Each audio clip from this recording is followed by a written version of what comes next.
The night we buried my father. My stepmother dug her nails into my arm, hissing at me to stop crying and embarrassing the family.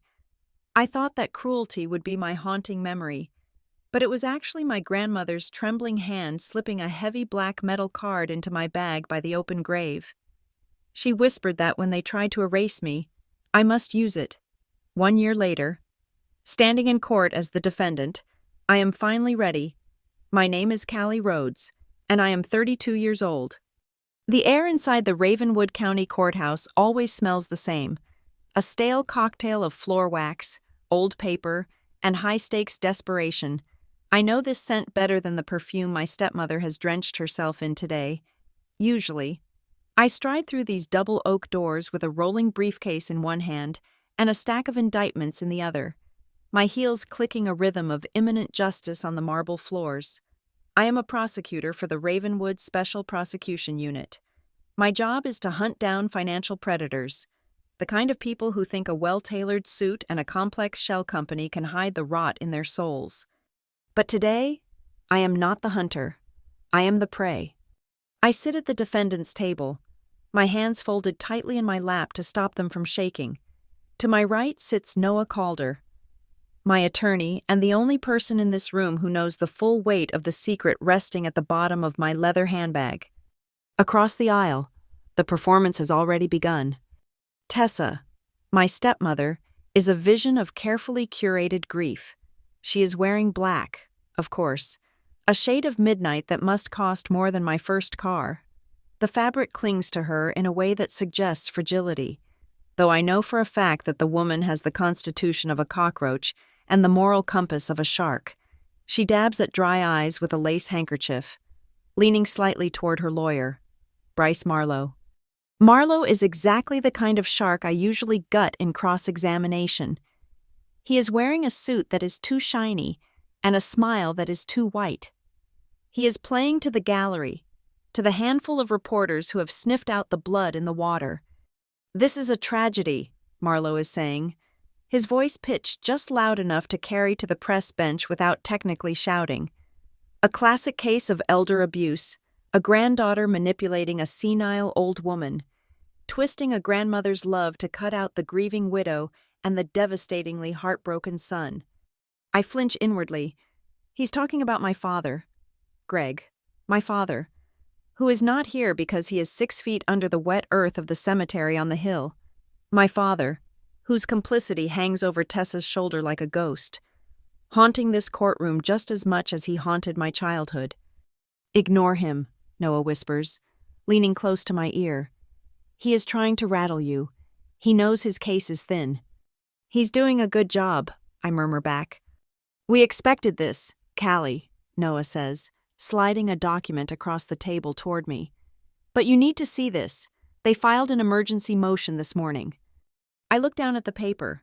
The legal jargon is dense, but my eyes, trained to spot fraud in thousands of pages of bank ledgers, find the poison pill immediately. Motion to appoint guardian ad litem. Reason: mental instability. Evidence: history of childhood trauma. Erratic behavior following the death of the decedent. Obsessive fixation on financial control. I feel the blood drain from my face. They are not just coming for the money. They are coming for my mind. They want to paint me as broken, a damaged little girl who never got over her daddy issues, so unstable that she cannot be trusted with a checkbook, let alone the Rhodes family estate. "They are going for the throat," Noah says quietly.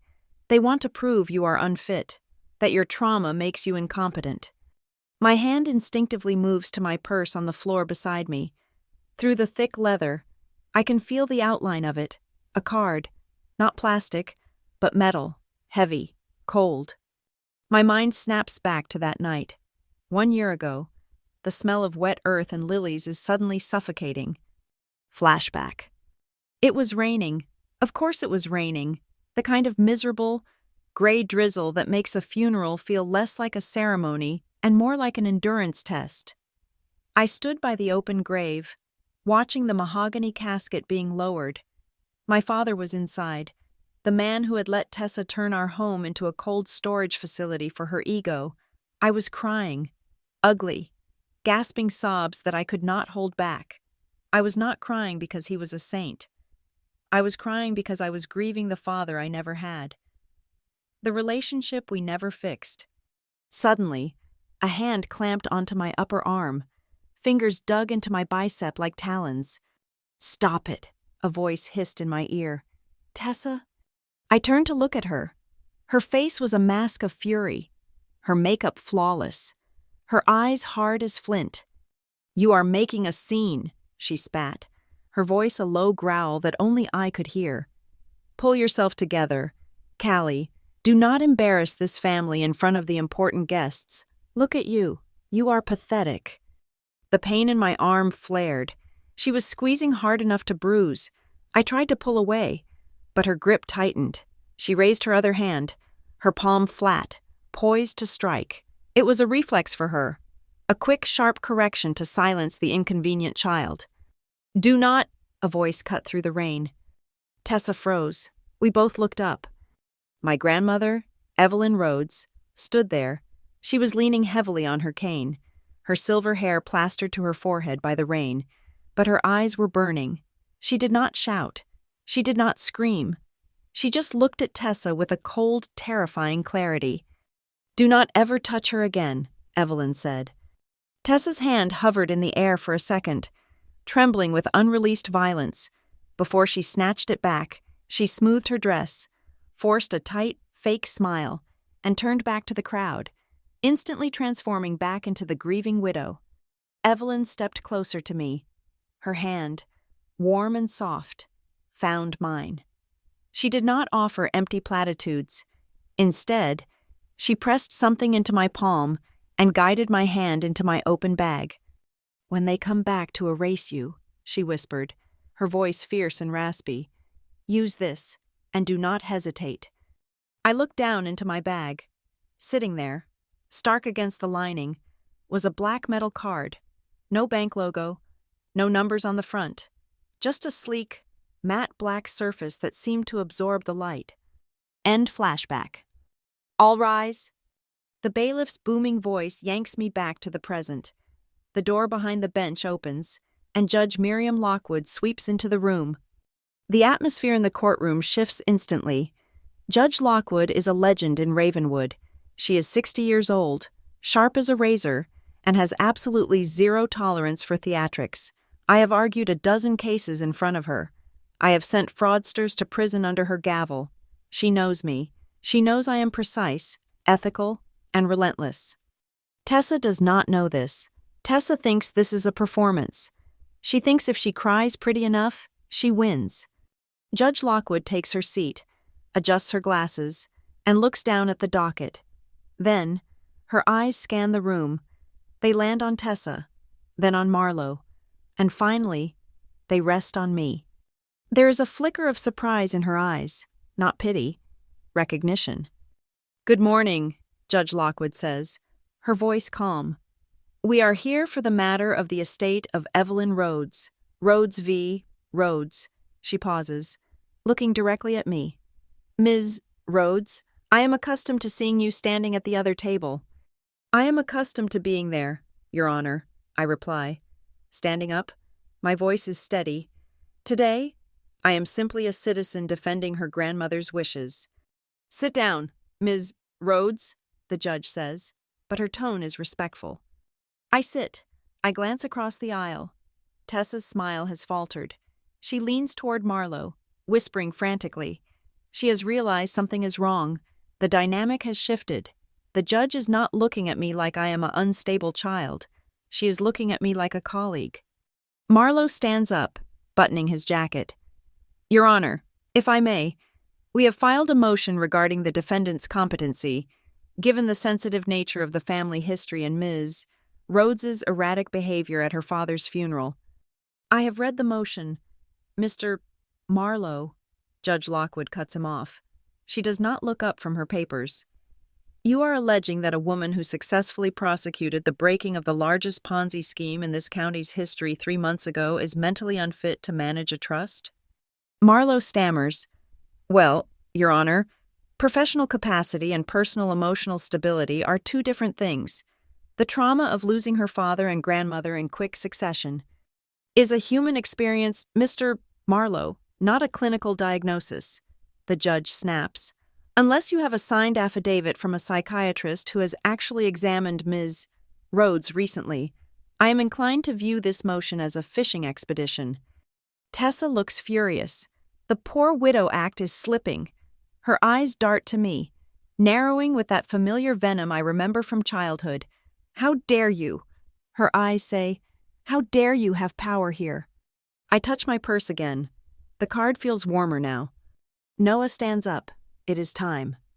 Your Honor, Noah says, his voice projecting clearly to the back of the room.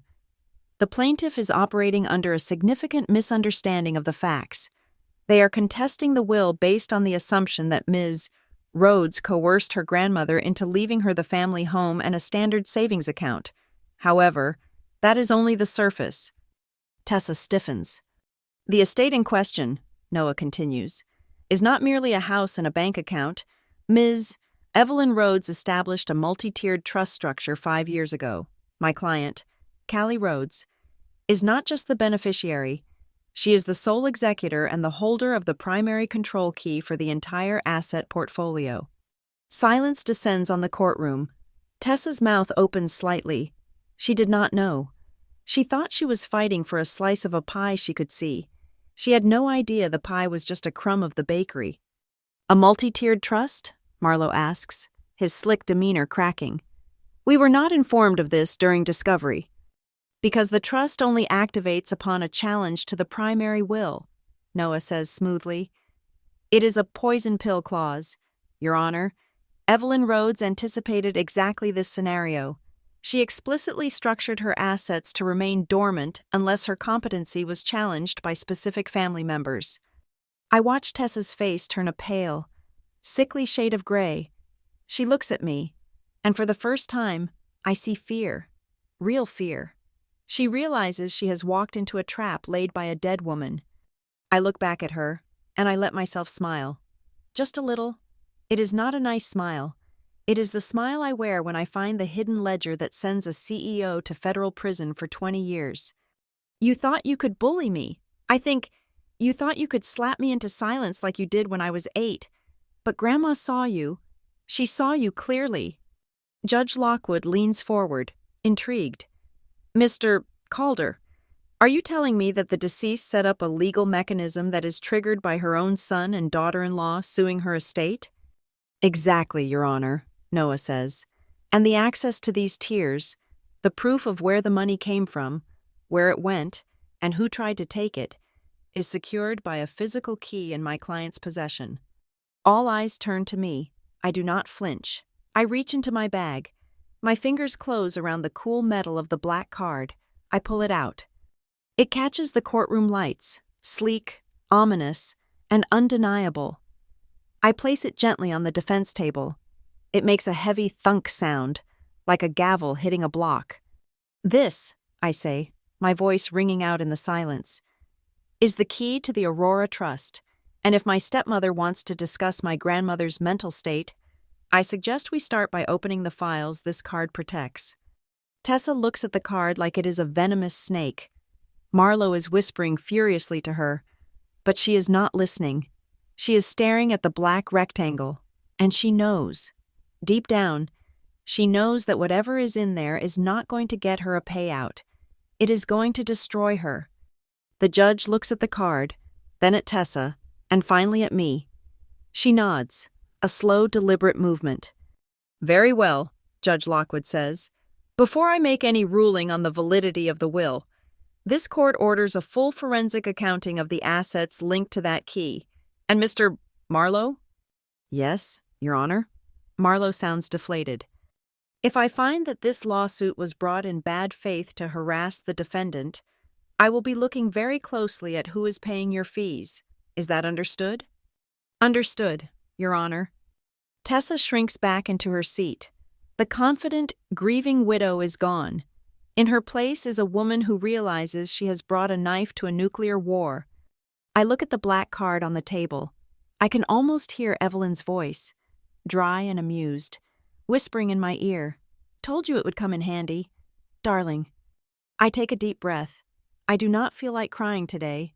Today, I feel like a prosecutor, and I am about to open the biggest case of my life. The judge's ruling to audit the trust feels like a victory. But as I sit there, watching Tessa's face crumble into a mixture of panic and rage, I am not thinking about the law. I am not thinking about the forensic accounting or the vindication of my career. I am suddenly 8 years old again, sitting in the back seat of my father's sedan, watching the city skyline fade into the rear-view mirror as we drive up the winding roads to Ravenwood Hill. To understand why I am the woman sitting at this defense table, cold, calculating, and armed with a metal card, you have to understand the two worlds that built me. One world was cramped, chaotic, and loud. That was the apartment I lived in with my father, Greg. It was a place of takeout boxes, unpaid bills stuffed into drawers, and a television that was always on too loud, drowning out the silence between us. The other world was quiet. It smelled of cinnamon sticks and strong, dark roast coffee. That was my grandmother's house. Every Friday afternoon, my father would drop me off at Evelyn's doorstep. He would barely turn off the engine, treating me like a package he was delivering so he could enjoy his weekend of freedom. I would stand on the porch, clutching my small overnight bag, waiting for the door to open. When it did, it was like stepping into a vault of warmth. Evelyn Rhodes was not your typical grandmother. She did not bake cookies just for the sake of sugar, and she did not knit sweaters. She was a retired forensic accountant who had spent 40 years finding money that powerful men tried to hide. Even in retirement, her eyes were sharp, scanning the world like a spreadsheet that needed balancing. I remember sitting at her heavy oak kitchen table on a Saturday morning. I was struggling with third-grade multiplication. "It does not make sense, Grandma," I whined, pushing the worksheet away. Evelyn did not coddle me. She took a sip of her coffee, black, and tapped the paper with a manicured fingernail. "Numbers always make sense, Callie," she said. "People lie. Words can be twisted. But numbers are the only honest thing on this earth. If the equation does not balance, it is because you are missing a variable." She pulled a jar of coins from the shelf. She did not just teach me that 2 times 2 equals 4. She taught me value. She lined up quarters and dimes. "Money is not just paper and metal," she told me, her voice serious. "It is energy. It is choices. Money is only power when you understand it. When you do not understand it, it is a leash that someone else holds." At 8 years old, I did not fully grasp what she meant. I just knew that when I was with her, I felt seen. I felt like a person, not an inconvenience. Then came the shift. When I was 10, my father married Tessa. Tessa was an event planner. That was her job title, but her true vocation was image curation. She was beautiful in a sharp, glossy way, like a magazine advertisement that you are afraid to touch because you might smudge the ink. She swept into my father's life, and mine, with a whirlwind of beige upholstery, expensive perfumes, and rigid expectations. To the outside world, Tessa was the doting stepmother. She posted photos of us on social media with captions like "family first" and "bonus daughter." But the moment the camera shutter clicked shut, the warmth evaporated. "Call me Mom," she told me before a dinner party one night. She was fixing my hair, her fingers pulling the strands tight enough to make my eyes water. "But I have a mom," I said quietly. "She just does not live here." Tessa leaned down, her face close to mine. Her breath smelled of mint and white wine. "We are not talking about biology. Callie, we are talking about presentation. When the guests arrive, you call me Mom. It makes your father look stable. Do not ruin this for him." So I learned to lie. I learned that family was a performance art. The contrast between my two lives became sharper. At my father's house, I was an extra in the movie of Tessa's life. I remember my 12th birthday. I came downstairs expecting pancakes or a card. Instead, the kitchen was covered in floral arrangements. "Happy birthday, sweetie," my father said, distractedly looking at his phone. "Tessa is stressed. She has a huge wedding to coordinate today. Just grab some cereal, okay? Tessa rushed in, phone pressed to her ear. No, I said hydrangeas, not lilies. Lilies look like a funeral. She glanced at me. Callie, do not just stand there. Help me load these vases into the van. I spent my 12th birthday hauling glass vases and folding chairs into a catering truck. I was not a daughter. I was free labor. It teaches you responsibility, Tessa said when I dropped a heavy box and scraped my shin. Stop sulking. Nobody likes a pouty child. That evening, my father took Tessa out to a steakhouse to celebrate the success of the event. They left me a $20 bill on the counter for pizza. I called Evelyn. She did not say a word. She just drove over, picked me up, and took me back to Ravenwood Hill. She made me a sandwich, sat me down, and placed a small velvet box on the table. Inside was a simple silver calculator charm for a bracelet. They forgot, I said, trying not to cry. They did not forget, Evelyn said, her voice hard. They prioritized. There is a difference, and I am taking notes. Callie, I am keeping the ledger. That was the night she started training me for real. I was 12 years old when I overheard the conversation that changed everything. I was at my father's house, sitting on the stairs, hidden by the banister. Tessa had a friend over for wine. They were laughing, the sound echoing in the high-ceilinged living room. Greg says the old lady is sitting on a gold mine. Tessa's voice drifted up. House on the hill. Investment portfolios from the 80s. She is loaded. Is she generous? The friend asked. She is tight-fisted, Tessa snorted. But she is old, and she is naive. She thinks Greg is her precious little boy. Give it a few years, once the senility kicks in. Someone will need to step in and manage things. I am just saying. That money would look a lot better in an offshore account than sitting in some dusty trust. My heart hammered against my ribs. Naive. She called Evelyn naive. Evelyn, who could spot a tax deduction error from 3 pages away. The next weekend, I told Evelyn what I heard. I expected her to be angry. I expected her to call my father. Instead, she smiled. It was a terrifying, wolfish smile. She thinks I am naive, Evelyn murmured. She opened a drawer and pulled out a thick binder. Come here, Callie. It is time you stopped doing 3rd grade math. That afternoon, my education truly began. Evelyn taught me how to read a bank statement until the numbers danced in my head. She explained what a trust was. She explained the concept of fiduciary duty, the legal obligation to act in another person's best interest. Why do people steal, Grandma? I asked. Strangers steal because they are hungry or greedy, she said. But family? Family steals because they think they are owed. They think shared blood gives them a right to your sweat. It is a special kind of rot. Callie, eating your own kin. Knowledge is armor, she would say, tapping the side of my head. Tessa has charm. Your father has luck. You will have the facts. And in the long run, the facts always win. By the time I was 16, I could balance a checkbook better than my father. I could spot the hidden fees in a credit card contract in under 30 seconds. The divide between the houses grew into a canyon. I joined the debate team in high school. I loved the structure of it, the way you could dismantle an opponent's argument with logic and evidence. For the regional finals, I was the lead speaker. I practiced for weeks. I put the date on the refrigerator at my father's house. I reminded them 3 times. We will be there, kiddo, my father promised. Front row. On the night of the debate, I walked onto the stage. The lights were blinding. I looked at the front row. There was one person sitting there. Evelyn. She was wearing her Sunday best, her hands resting on her cane, her face beaming with pride. Beside her were 2 empty chairs. My father and Tessa never showed up. Later, I found out Tessa had secured a last-minute consultation with a high-profile client, and my father had gone along to support the brand. I won the debate that night. I destroyed the opposing team's argument about economic sanctions with a ferocity that startled the judges. I was not debating the other students. I was debating the empty chairs.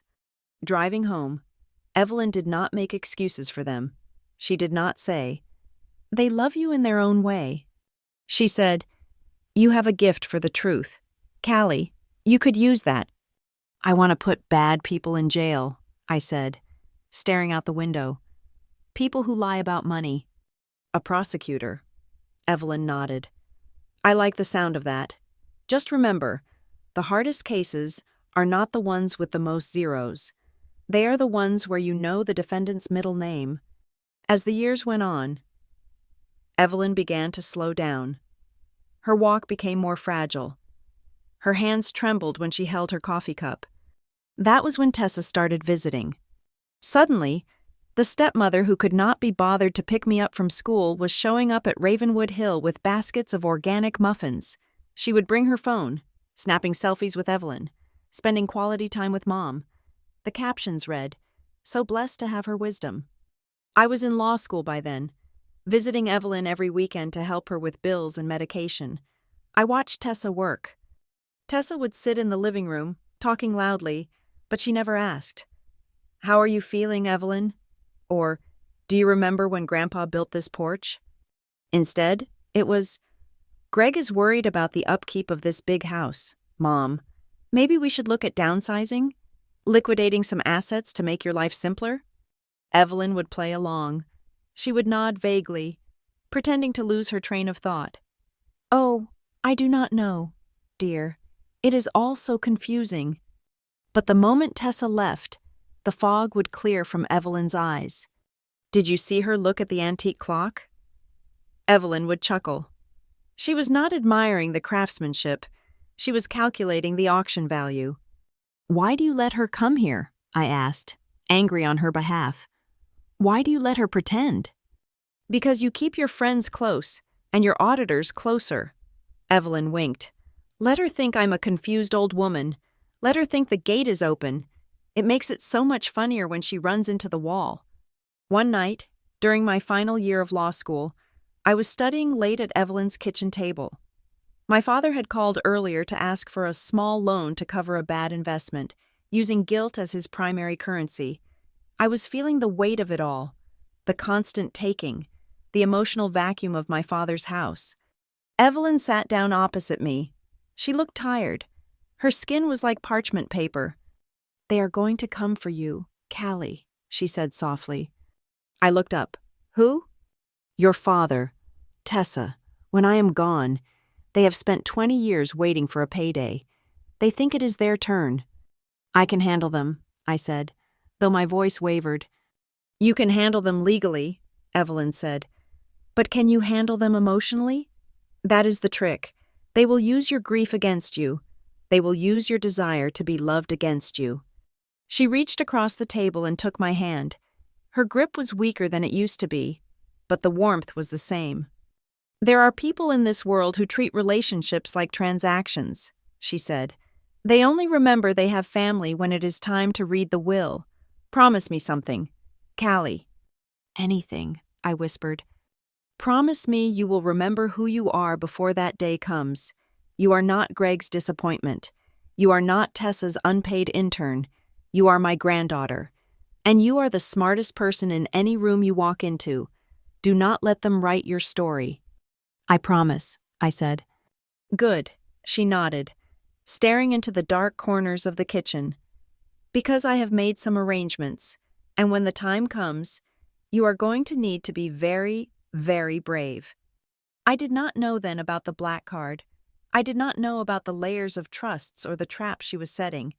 I just knew that in a world of cold shoulders and empty chairs, she was the only safe harbor I had ever known. And now, standing in this courtroom, looking at Tessa's pale, frightened face, I realize Evelyn is still teaching me. She is still the only person in the room who knows the real score. I touched the bracelet on my wrist, the cheap silver calculator charm she gave me for my 12th birthday. It is worth more to me than every asset Tessa is fighting for. I remember who I am. Grandma, I think, and now I am going to show them. My father died on a Tuesday morning, collapsing in the hallway of the massive, soulless house Tessa had insisted they buy. It was a massive heart attack, the coroner said, 54 years old. He was gone before his body hit the marble floor. I was in the middle of a plea bargain negotiation for a credit card fraud case when I got the call. I remember staring at the prosecutor across from me, watching his mouth move, the sound fading into a high-pitched whine. I hung up the phone, walked out of the room, and drove straight to the airport. I was still wearing my court suit, a charcoal gray blazer that had seen better days and comfortable heels meant for pacing a courtroom, not a funeral procession. By the time I landed in Denver, Tessa had already turned my father's death into the social event of the season. The funeral was held at the Cathedral of the Immaculate Conception, a place my father had visited maybe twice in his life, usually for weddings. But Tessa wanted optics. She wanted the soaring arches and the stained glass. She wanted the echo of importance. I walked into the sanctuary and felt like I had stepped onto a movie set. The air was thick, suffocatingly sweet with the scent of thousands of white lilies. There were so many flowers, it looked less like a tribute and more like an attempt to bury the guilt under expensive flora. The pews were packed. I scanned the crowd as I walked down the center aisle. I saw his business partners, men who had cheated him on golf courses. I saw Tessa's friends, women who wore black silk and oversized sunglasses, whispering behind their hands. I saw reporters near the back, their cameras lowered out of respect, but their lenses caps off, waiting for the money shot. I felt exhausted, not just tired, but bone-deep weary. I had not slept in 24 hours. The grief was a heavy, dull stone in my stomach. I walked up to the open casket. There he was, Greg Rhodes. They had put enough makeup on him to make him look like a wax figure. He looked peaceful, which made me angry. He was never peaceful. He was always anxious, always chasing Tessa's approval, always sweating over the next bill. I stood there, and the realization hit me like a physical blow. We were done. There would be no more awkward phone calls, no more chances for him to apologize, no more chances for me to explain why I stayed away. The book was closed, and the ending was a tragedy of errors. A sob ripped out of my throat before I could stop it. It was not a polite, single tear. It was a ragged, gasping sound. My knees buckled slightly, and I gripped the edge of the casket to hold myself up. I cried for the father I wanted, and I cried for the father I got. I cried because, despite everything, he was my dad, and now I was an orphan in a room full of strangers. Suddenly, I felt a sharp pain in my upper arm. Tessa was there. She had materialized beside me, smelling of Chanel and hairspray. Her hand clamped onto my bicep, her manicured nails digging through the fabric of my blazer, sinking into my skin. "Stop it," she hissed. Her voice was low, a venomous whisper right in my ear. "You are making a spectacle. Pull yourself together, Callie." I tried to pull away, gasping for air, but her grip tightened. It was painful. "Look at you," she seethed, smiling tightly for the benefit of the room while she twisted the skin of my arm. "Hysterical. You are embarrassing this family in front of the most important people in the city. Stop crying." "I am grieving," I choked out. "You are acting," she spat. "You ignored him for years, and now you want to play the devastated daughter? I will not have you ruin my husband's send-off." She raised her other hand. It was a subtle movement, masked by her body. But I knew it. It was the precursor to a slap. She wanted to shock me into silence. I flinch, waiting for the sting. "Do not," a voice cut through the air. "Do not you dare." Tessa froze. Her hand hovered near my face. We both turned. Evelyn was standing there. My grandmother looked smaller than I had ever seen her, leaning heavily on a black cane with a silver handle. She was trembling, not from fear, but from a rage so cold it seemed to drop the temperature near the altar. "Do not you dare touch my granddaughter," Evelyn said. Her voice was not loud, but it carried the weight of iron. She stared straight into Tessa's eyes. "If you strike her, Tessa, I will make sure every camera in this room captures it, and then I will make sure you never step foot in polite society again." Tessa's eyes darted to the side. She saw a few guests in the front row leaning forward, watching the tableau. She saw the red light of a camera near the press section blink. Calculations ran across her face like code on a screen. She realized she was losing the narrative. Instantly, the mask slid back into place. The vicious snarl vanished, replaced by a look of overwhelming sorrow. She dropped her hand from my arm and threw her arms around me in a suffocating hug. "Oh, Callie," she wailed, loud enough for the back row to hear. I know, sweetie. It is so hard. We are all so heartbroken. Let it out." I stood there, stiff as a board, trapped in the embrace of the woman who had just threatened to hit me. I could feel her heart beating calmly against my chest. She was not sad. She was performing. "Get off me," I whispered. She squeezed tighter for a second, digging her chin into my shoulder for the cameras, before releasing me. She wiped a non-existent tear from her cheek and turned to the priest, nodding bravely as if to say, "See how I care for his unstable child?" I stumbled back, feeling sick. A soft hand took mine. Evelyn. She did not hug me for show. She simply hooked her arm through mine and led me away from the casket, away from Tessa, to a quiet alcove near the massive pipe organ where the shadows were deep. She reached up and brushed a strand of hair out of my face. Her fingers were cool and dry. "Let them look," Evelyn said softly. "Tears are not weakness. Callie, tears mean you were paying attention. That woman out there, she is dry because she has been mourning his bank account for 10 years. You are the only one here mourning the man." "I should have called him more," I said, wiping my face with the back of my hand. "He should have protected you more," Evelyn corrected firmly. "Do not rewrite history just because he is dead. He was a weak man. Callie, I loved him, but he was weak. He let that woman build a wall around him. Your grief is yours. Do not let her police it." We stood there in silence as the organ music swelled, signaling the start of the service. I watched Tessa take her seat in the front row, accepting condolences with the grace of a queen. When the service ended, we moved to the cemetery. The sky had turned a bruised purple, threatening a storm. The wind whipped around the gravesite, tangling my hair. I stayed close to Evelyn. She seemed frail, her breathing audible and labored. The walk from the hearse to the grave had exhausted her.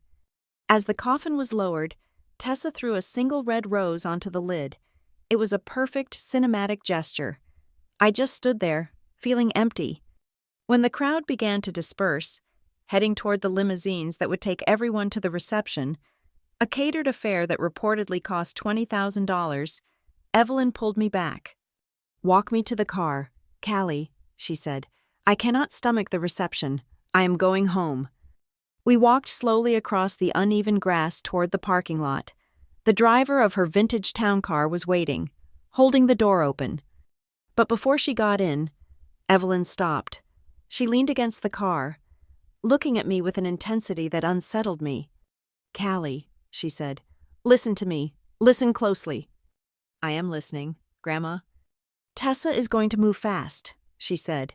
"She thinks Greg's death gives her the keys to the kingdom. She does not know I changed the locks." She fumbled with the clasp of her small, beaded handbag. Her hands were shaking badly now. She pulled out a small black velvet pouch and pressed it into my hand. It was heavy, surprisingly heavy. "What is this?" I asked. "Put it in your bag," she commanded. "Deep in the bottom. Do not look at it here." I did as she asked, slipping the pouch into the inner pocket of my purse. I could feel the hard, rectangular outline of it against my hip. "If Tessa tries to erase you," Evelyn whispered, gripping my hand, "if she tries to take what is yours, or if she tries to rewrite the past, you take that to the Aurora Trust and Vault downtown. You go to the main counter. You give it to them." "Aurora Trust?" I frowned. "I have never heard of them." "That is the point," Evelyn said, a ghost of a smile touching her lips. "It is a door they do not know exists. It is the fail-safe." "Grandma, you are scaring me. Is something wrong?" "I am old, Callie, and I am tired of fighting vipers in my own garden." She squeezed my hand one last time. "Do not hesitate.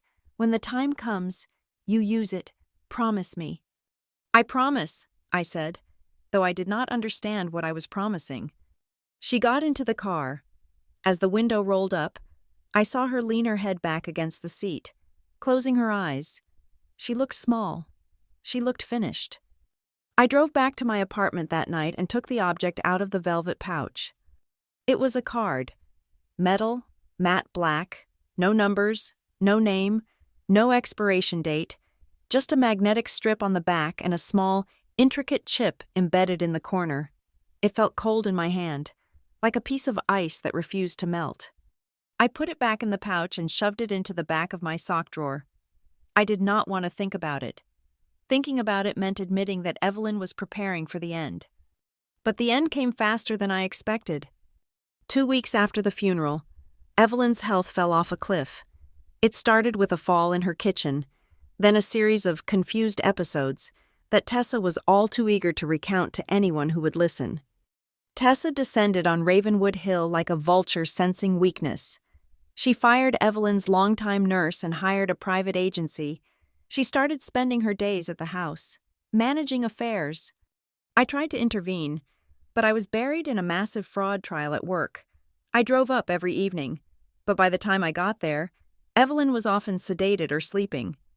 Tessa, however, was always awake, and she was always online. She turned Evelyn's decline into a reality show. I would open social media and see photos of Tessa holding Evelyn's frail hand. So heartbreaking to watch Mom fade. The captions read, "Grateful I can be here to care for her when others are too busy with their careers." It was a direct shot at me. Another post, "Making sure Mom is comfortable. She gets confused so easily now. Poor dear. She keeps talking about accounts that do not exist. Dementia is a cruel thief." She was planting the seeds. I could see it happening in real time. She was building a public record of Evelyn's incompetence. She was painting a picture of a senile old woman and a devoted, selfless daughter-in-law. I confronted her one evening in the hallway outside Evelyn's room. "Stop posting photos of her," I said, my voice shaking with anger. "She is dying. Tessa, she is not content for your followers." Tessa looked up from her phone, her face illuminated by the blue light of the screen. "I am updating the family friends. Callie, people care about her, unlike you, who only shows up after work hours." "I am working," I said. "I am a prosecutor." "You are absent," Tessa countered coolly. "And honestly, it is better this way. You upset her. You remind her of Greg, and she gets agitated. Maybe you should stay away for a few days. Let me handle the heavy lifting." I wanted to scream. I wanted to drag her out of the house, but I knew Evelyn needed peace, not a war zone in her hallway. So I bit my tongue, went into the room, and sat by my grandmother's bed while she slept. I held her hand. It felt paper thin. "I am here, Grandma," I whispered. "I am watching her." Evelyn did not wake up that night, or the next. She died 3 weeks after my father. She slipped away in her sleep, in the house she loved, while the smell of Tessa's expensive perfume lingered in the hallway. The grief I felt for Evelyn was different from what I felt for my father. It was clean, it was sharp, it was the loss of my anchor. But I did not get time to mourn. The morning after Evelyn died, before the obituary was even printed, I received a courier delivery at my office. I opened the envelope. It was a legal filing. Tessa Rhodes versus the estate of Evelyn Rhodes. Petition to contest will validity. I read the first paragraph, and my blood ran cold. Tessa was claiming that the will leaving the estate to me was invalid. She was claiming that Evelyn had been mentally incapacitated for months, suffering from severe dementia, and that I had used undue influence to manipulate a confused, dying woman into signing over her assets. And as evidence, she had attached screenshots of her own social media posts, the proof of her care and Evelyn's confusion. I sat in my office, the papers trembling in my hands. Tessa had not just been posting for likes. She had been building a case file. She had weaponized her fake kindness. I reached for my phone to call a lawyer, but then I stopped. I remembered the weight in my purse. I opened the drawer where I kept my bag. I dug past my wallet, past the keys, until my fingers brushed against velvet. I pulled out the black pouch. I slid the metal card out. Aurora Trust and Vault. Evelyn knew. She had sat in that house, watching Tessa take selfies, watching Tessa perform, and she had known exactly what was coming. "Don't hesitate," she had said. I looked at the lawsuit, then at the card. I dried my eyes. I was done crying. My grandmother had given me a weapon. It was time to find out how to fire it. The memorial service for my grandmother was quiet, dignified, and painfully small. It was held in the rose garden she had tended for 40 years, the air smelling of damp soil and blooming petals. Tessa arrived 20 minutes late, wearing oversized sunglasses and checking her watch every 5 minutes. She left before the final prayer was finished, claiming a migraine, but I knew she was just rushing to meet with her lawyers. She did not care about the woman in the urn. She cared about the reading of the will, which was scheduled for the following morning. Lyle Harrington's office looked exactly as it had when I was a child. Stacks of dusty legal files, a smell of old leather and peppermint, and a framed degree from the 1970s on the wall. Lyle had been my grandmother's attorney for 30 years. He was a man of few words and even fewer smiles. But today, he looked particularly grim. I sat in the leather armchair, my hands folded in my lap. Tessa sat opposite me, her posture rigid. She had brought a notepad, ready to calculate her winnings. "Let us begin," Lyle said, adjusting his spectacles. He skipped the preamble and went straight to the distribution of assets. "To my granddaughter, Callie Rhodes," Lyle read, his voice dry and steady. "I leave the property at 42 Ravenwood Hill, all personal effects, the primary investment portfolio held at First National, and the entirety of the trust designated as Tier 2 assets." Tessa shifted in her seat, her pen hovering over her notepad. "Tier 2?" she muttered. "What is Tier 2? Lyle ignored her. "To my son, Gregory Rhodes, I leave a monthly stipend of $2,000 to be administered by the executor, provided he maintains sobriety and gainful employment. In the event of his death, this stipend dissolves." Tessa's face tightened. Greg was gone, so that money was gone. She was waiting for her name. She was waiting for the spousal provision, the residual estate, the "thank you for being my daughter-in-law" payout. Lyle turned the page. "And to Tessa Rhodes." Tessa leaned forward, her eyes hungry. "To Tessa Rhodes," Lyle read, looking up briefly to meet her eyes. "I leave absolutely nothing, no funds, no property, and no assets are bequeathed to her. This exclusion is intentional and is made with full clarity of mind." The silence in the room was absolute for 3 seconds. Then it shattered. "That is a lie." Tessa slammed her hand on the desk. "She did not write that. She was senile. She did not know what day of the week it was for the last 6 months." She spun around to face me, her face twisted in an ugly snarl. "You did this. You whispered poison in her ear while I was changing her bedsheets. You forced her to sign this. You manipulated a dying woman." "I did no such thing," I said calmly, though my heart was hammering. "I will contest this," Tessa screamed, gathering her bag. "Do not think you are walking away with my husband's inheritance. That money belongs to Greg's estate, and I am Greg's estate. You will hear from my lawyers." She stormed out, slamming the door so hard the diploma on the wall crooked. Lyle sighed, taking off his glasses and rubbing the bridge of his nose. He did not look surprised. "Evelyn predicted that reaction almost to the decibel," he said. He reached into his desk drawer and pulled out a thick manila envelope. He slid it across the mahogany desk toward me. "She told me to give you this only after the threat was made," Lyle said. "She was very specific. Callie, she said, when Tessa shows her teeth, give Callie the armor." I opened the envelope. Inside was a single sheet of paper with a list of account numbers and a handwritten note in Evelyn's elegant, shaky script. "You will need the card. Do not tell Greg or Tessa about this, ever." Below the note was an address: Aurora Trust and Vault, 1100 Broadway, Denver. 3 days later, The process server met me in the lobby of the courthouse. He handed me a thick packet of documents. Tessa Rhodes, on behalf of the estate of Gregory Rhodes, plaintiff versus Callie Rhodes, defendant. The lawsuit was vicious. It alleged that Evelyn had lacked testamentary capacity due to advanced dementia and that I had exercised undue influence to procure the estate. It claimed I had isolated Evelyn from her son and daughter-in-law to steal their legacy. They were asking the court to invalidate the will and revert the entire estate to the next of kin, which would technically be my father, and through him, Tessa. I felt a wave of nausea. They were going to drag Evelyn's memory through the mud. They were going to paint her as a confused, broken old woman just to get a payout. I left work early. I drove straight to the address on the note. Aurora Trust and Vault was not a bank.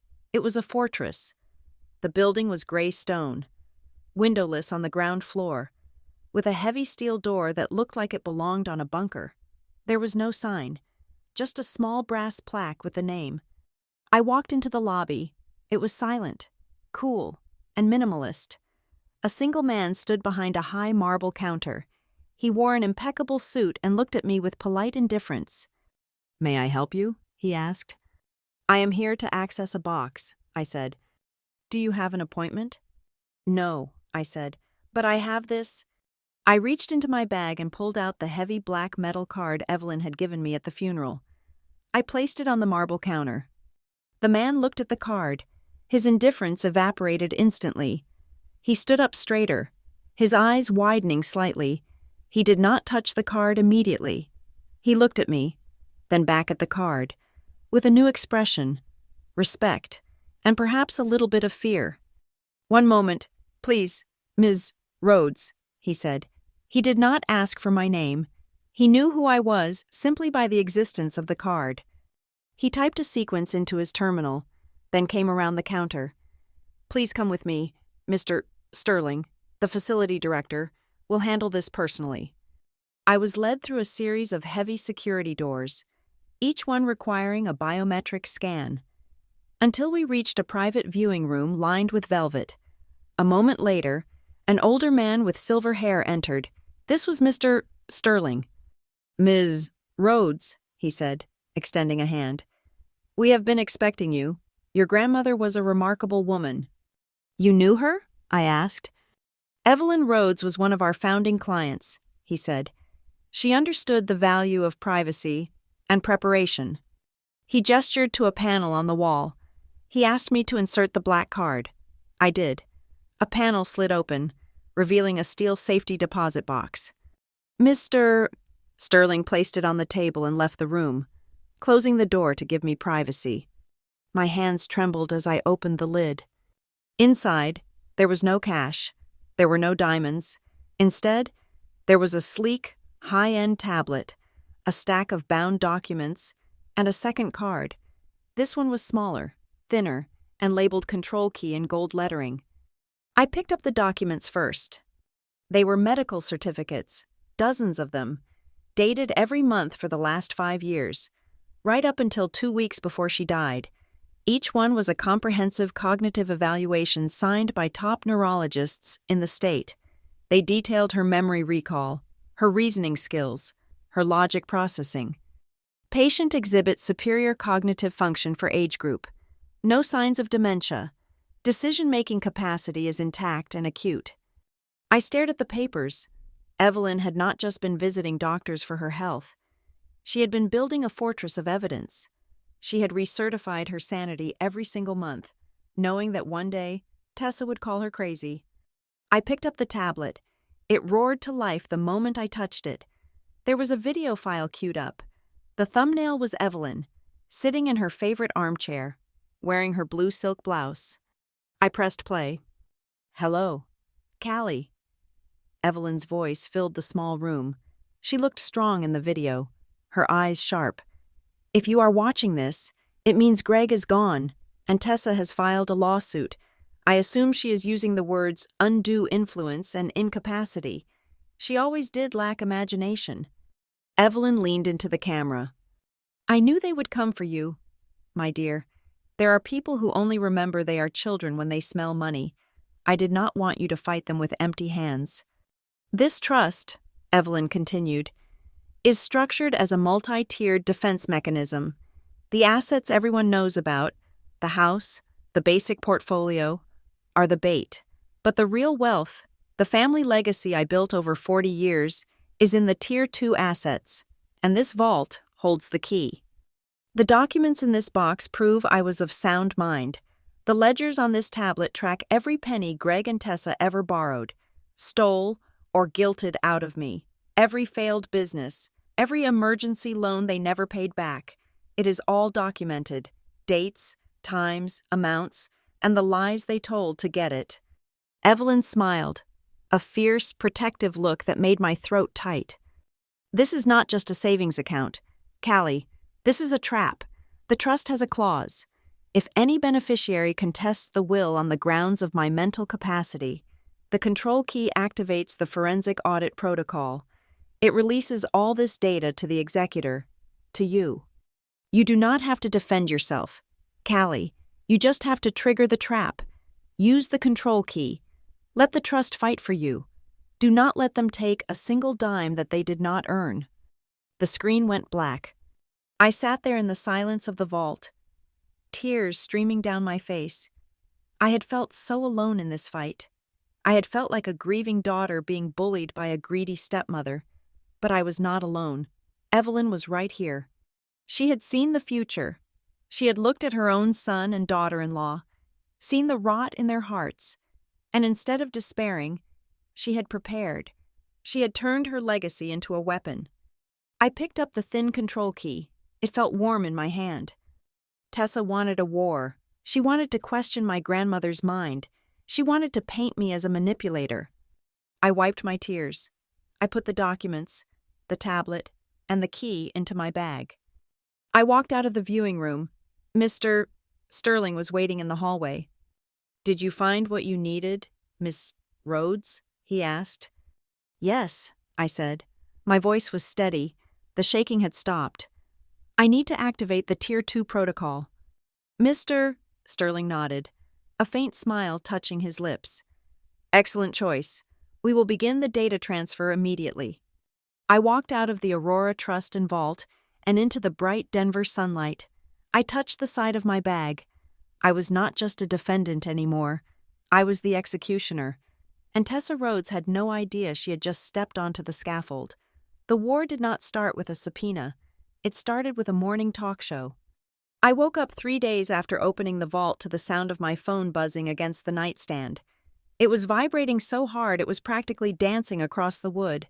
I picked it up, squinting against the harsh blue light. 17 missed calls, 34 text messages, and 1 voicemail from Noah, my lawyer. That just said, "Do not turn on the television. Call me."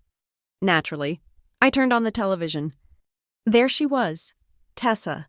She was sitting on the beige couch of the Denver morning hour, looking like a tragic heroine from a Victorian novel. She was wearing a high-necked black blouse that made her look frail, clutching a tissue in one hand and a framed photograph in the other. The photo was old.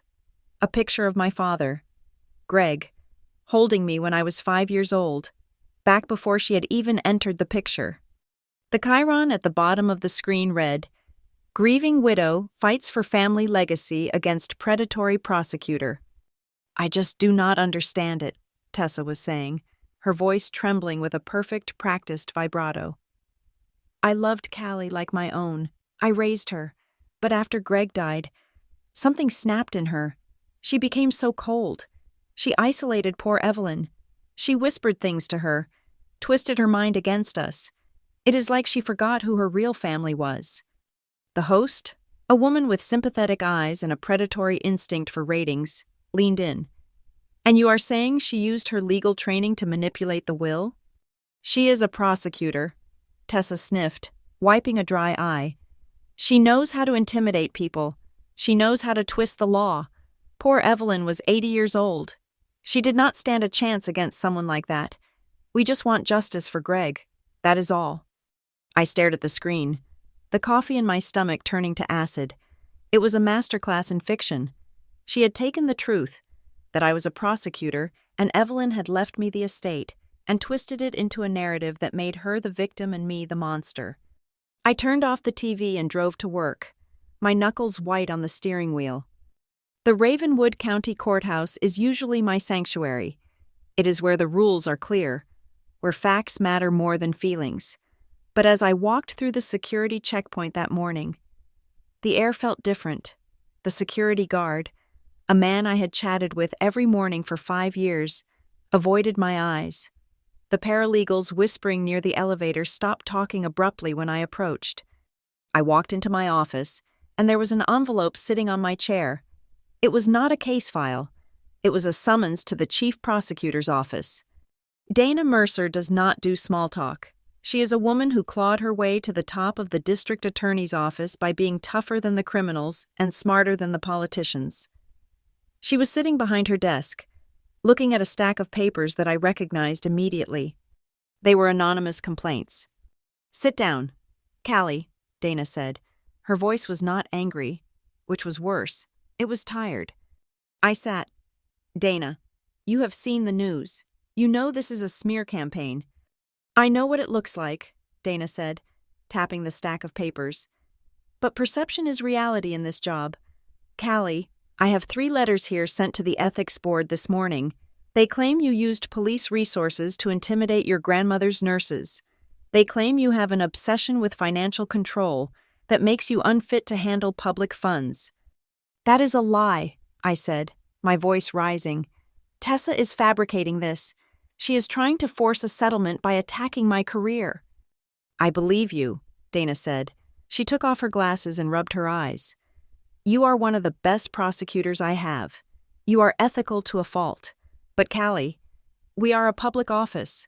We rely on public trust. I cannot have my lead financial crimes prosecutor being painted as a financial predator on the 6 o'clock news." She slid a piece of paper across the desk. "I need you to take a leave of absence," she said. I felt like I had been punched in the gut. "You are suspending me?" "It is administrative leave, pending the resolution of your civil suit. I cannot have you in the courtroom while this is hanging over your head. Every defense attorney in the state would use it to impeach your credibility." "Dana, if I step down now, it looks like an admission of guilt. It gives Tessa exactly what she wants. And if you stay, and this gets worse, the mayor will fire you to save his own poll numbers," Dana said sharply. "I am trying to protect you, Rhodes. Go home, fight your battle, win it, and then come back. But if you let this bleed into this office one more time, if there is one more scandal, I cannot save you." I walked out of the office carrying a box of my personal files, feeling like I was walking through a funeral procession for my own life.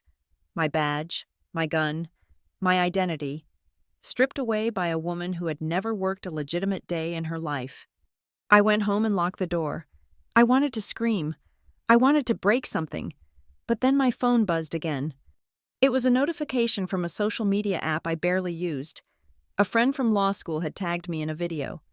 "I cannot believe this." The caption read, "Is this really you?" I clicked the link. It was a video from my father's funeral.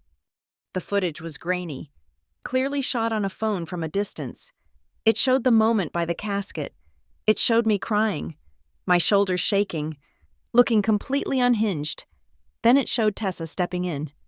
But the edit was malicious. They had cut out the pinch. They had cut out her hiss of "stop it." They had cut out Evelyn stepping in to defend me. Instead, the video showed a hysterical Callie Rhodes and a saintly Tessa wrapping her arms around her stepdaughter, comforting her, only for me to shove her away violently and storm off. The comments section was a cesspool. "Ungrateful brat. Look at how the stepmom tries to hug her. And she pushes her away, cold as ice. No wonder the grandma was scared of her." It was viral. Thousands of views. Tessa had not just rewritten the will. She was rewriting history. Then the messages started coming. My high school debate coach sent me an email. "Callie, I saw the news. I know grief can make us do crazy things. If you need professional help, please reach out." My ex-boyfriend, a man I had not spoken to in 3 years, texted, "Tessa reached out to me. She is really worried about your mental state. She said you were having episodes? Take care of yourself. She was isolating me. She was reaching out to everyone I had ever known, planting the seed that I was unstable, that I was having a breakdown. She was building a wall of concern around me so that when I finally tried to speak the truth, no one would hear a prosecutor. They would just hear a crazy woman ranting. I sat on my living room floor, surrounded by the ruins of my reputation. I felt small. I felt exactly how I had felt when I was 8 years old, waiting on the porch for a father who forgot to pick me up. My phone rang again. It was Noah. "Do not tell me to ignore it. Noah," I said, my voice hoarse. "I just got put on leave. She is winning." "She is not winning, Callie. She is following a script," Noah said. His voice was buzzing with adrenaline. "I did some digging on Bryce Marlowe, her lawyer. This is his signature move. He did the exact same thing in the Holloway inheritance case in Phoenix 4 years ago. He launches a smear campaign, attacks the beneficiary's mental health, and gets them fired or isolated until they are so desperate they agree to settle for pennies just to make it stop." "It is a strategy?" "It is a siege," Noah said. "They want you to panic. They want you to call Tessa and beg for a deal. They want you to trade the estate for your reputation back." I looked at the black box from the vault sitting on my coffee table. I looked at the tablet. I remembered Evelyn's video. "They will try to prove you are crazy. Remember the evidence when they doubt your mind." Tessa was banking on me reacting emotionally. She was banking on the crying girl at the funeral. She did not know she was fighting the prosecutor who had taken down the biggest money launderer in the state. "I am not settling, Noah," I said. "Good," he said. "So what is the move?" "The move," I said, standing up, "is discovery. If she wants to talk about financial abuse, let us talk about financial abuse." I hung up and grabbed the tablet. I slotted the control key into the side. The screen lit up, displaying the Tier 2 interface. It was not just a bank account. It was a forensic ledger of the last 20 years of Evelyn's life. I started digging. I pulled up the dates of every emergency loan my father and Tessa had asked for. June 14th, 2018. Amount, $15,000. Reason given, emergency repairs for Greg's business warehouse due to flood damage. I opened a second window on my laptop and cross-referenced the date with Tessa's social media archive, which the Vault software had conveniently scraped and saved. On June 16th, 2018, Tessa had posted a photo album titled Summer Solstice Getaway. Location, a 5-star resort in Cabo San Lucas. They had taken the money for a flood and spent it on margaritas. I kept going. October 3rd, 2019. Amount, $25,000. Reason, medical bills for Tessa's suspected autoimmune condition. I checked the credit card statements linked to the joint account Evelyn had access to. On October 5th, a charge for $24,000 appeared at Prestige Motors for a down payment on a luxury SUV. There was no autoimmune disease. There was just a new car. The list went on and on. A failing investment that was actually a diamond necklace. A tax lien that was actually a membership fee for an exclusive country club. They had bled her dry. They had treated my grandmother like an ATM machine, lying to her face, taking her money, and then laughing about it while they drank champagne. And Evelyn had known. She had known every single time. Next to each entry in the digital ledger, there was a note in Evelyn's handwriting, scanned and uploaded.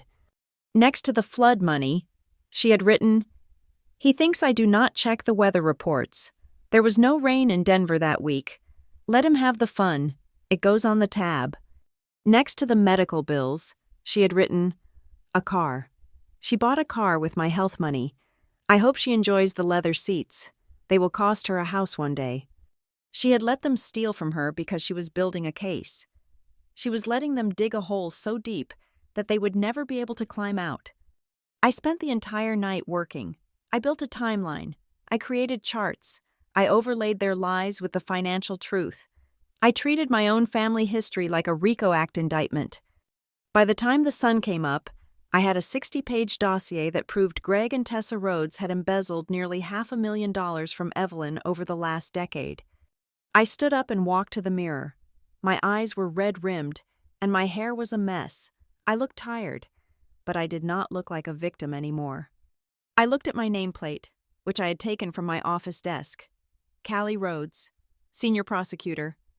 They wanted to take my job? Fine. I would use the skills that job taught me to bury them. I picked up my phone and texted Noah. I have the ammunition. File a motion for a summary judgment. And Noah? Tell Marlowe I am looking forward to seeing him in court. I touched the black card one last time. It was cool against my skin. You were right, Grandma, I whispered to the empty room. They are ugly when they are hungry, but you should see me when I am angry. I was ready to burn their narrative to the ground. The investigation moved from the sterile silence of the digital vault to the cluttered, cat-hair-covered living room of Marianne Cole. Marianne was my grandmother's accountant for 25 years. She had retired 2 years before Evelyn died, retreating to a small bungalow on the edge of town where she grew tomatoes and tried to forget that she had spent 4 decades staring at other people's greed. Noah had tracked her down, and it took 3 phone calls to convince her to let us in. She sat in her armchair, a cup of tea trembling slightly in her hand. She looked at me with eyes that were sharp, intelligent, and incredibly weary. I told Evelyn she was too soft, Marianne said, her voice raspy.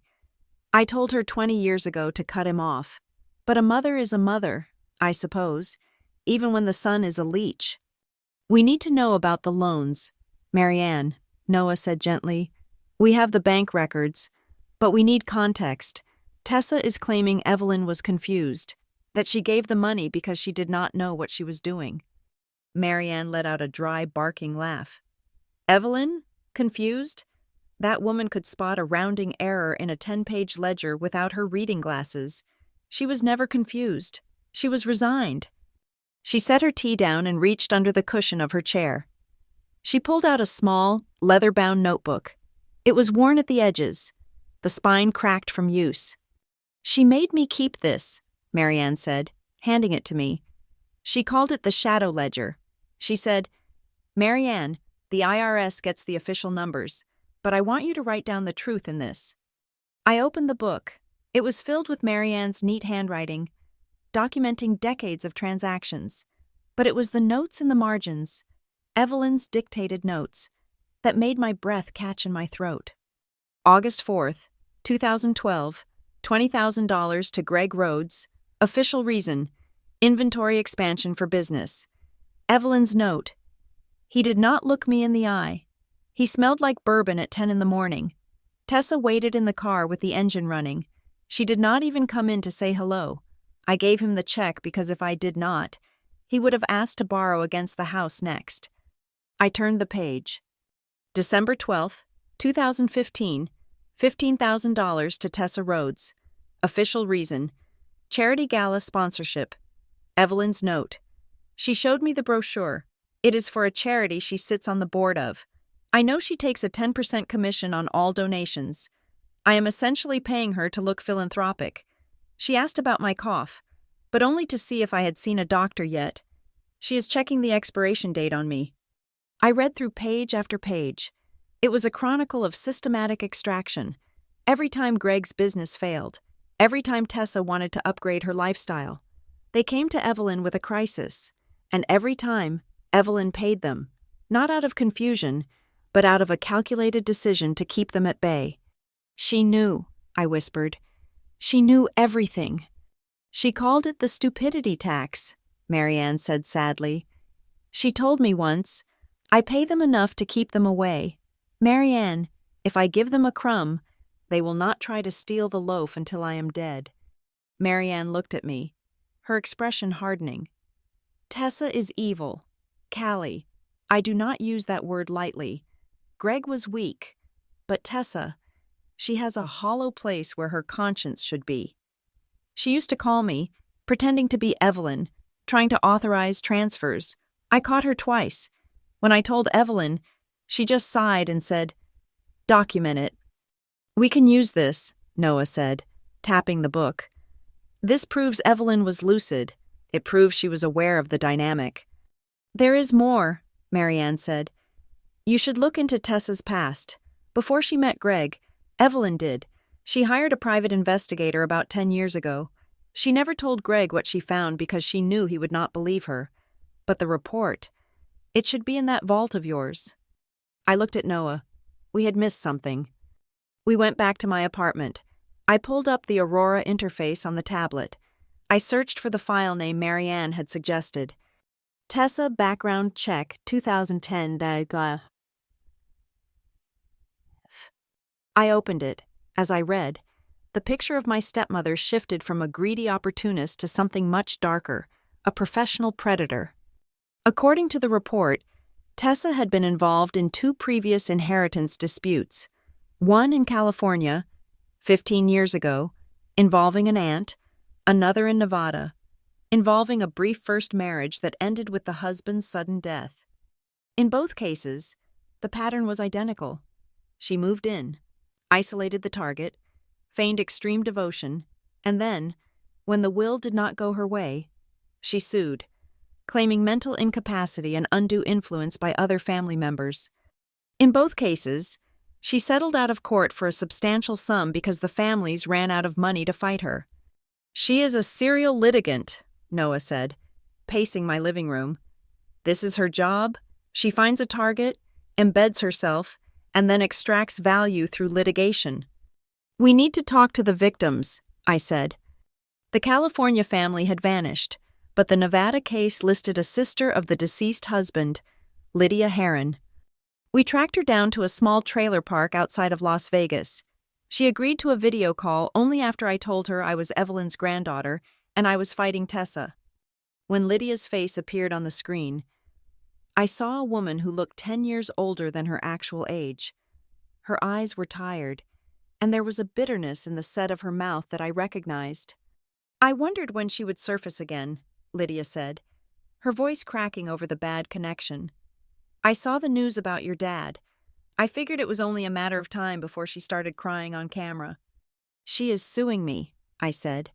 She is trying to take everything my grandmother left. That is the playbook, Lydia said, lighting a cigarette. She did it to my brother, Mike. She was married to him for 2 years. The minute he got sick, cancer, she was the grieving angel. But the second he died and she found out he left the insurance money to his kids from his first marriage, she turned into a shark. She claimed he was mentally incompetent? Noah asked. She claimed I brainwashed him. Lydia laughed bitterly. Me, I lived 3 states away. But she has this way. She projects. She accuses you of doing exactly what she is doing. She isolated Mike, but she told the judge I kept him away from her. She stole his jewelry, but she told the police I looted the house. Did she ever leave a paper trail? I asked. Did she ever sign anything incriminating? Lydia shook her head. Never. That is the thing about Tessa. She is allergic to her own signature. She bragged about it once, when she was drunk. She told me, "Smart girls do not leave prints. You get someone else to move the money."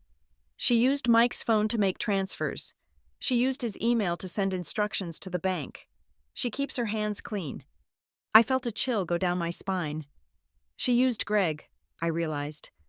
My dad. The loans. The requests.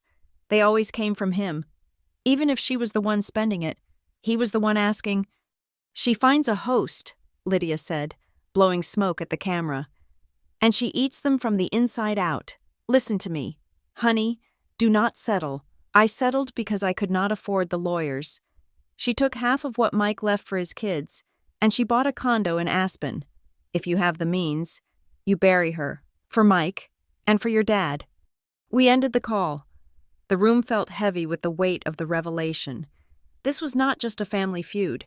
I was dealing with a woman who had refined the art of elder abuse into a business model. We have the pattern, Noah said, but we need the smoking gun. We need something that connects Tessa directly to the coercion, something that proves Greg was acting under her orders. I looked at the black card sitting on the table, the control key. The manager at Aurora said the key opened sealed files. I said. Files that only activate if the will is contested. I picked up the tablet again. I navigated to the secure folder marked Audio Surveillance.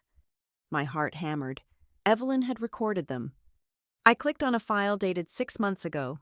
The timestamp was 11 at night. The audio crackled, then cleared. It was recorded in Evelyn's living room. I could hear the ticking of the grandfather clock. Then, my father's voice. He sounded drunk, his words slurring slightly. "Mom, please, you have to help us. The business, the overhead is killing me." "The business is dead, Greg." Evelyn's voice was sharp, clear. "It has been dead for 5 years. You are pouring water into a sieve." "Tessa says we just need a bridge loan," Greg pleaded. 50,000, just to get through the quarter." "Tessa says," Evelyn repeated mockingly. "Does Tessa know you are here? Or is she waiting in the car again?"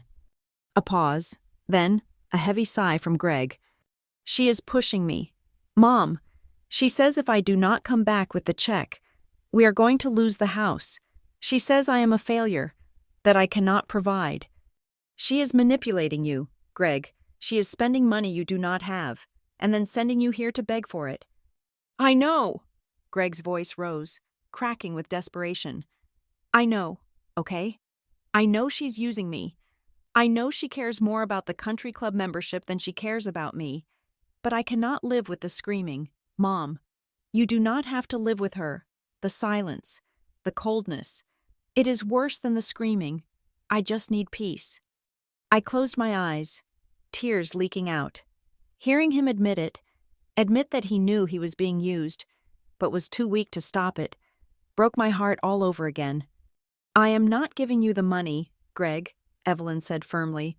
"I am done funding her lifestyle." "Then what happens to the estate?" Greg asked, his voice dropping to a whisper. "When you go, she talks about it all the time. She has plans for it." "There will be no estate for her," Evelyn said. "I am leaving it to Callie." There was a long silence on the tape. I held my breath. This was the moment. This was the pivotal legal moment. "Callie?" Greg asked. "Yes, she's the only one of you who has never asked me for a dime.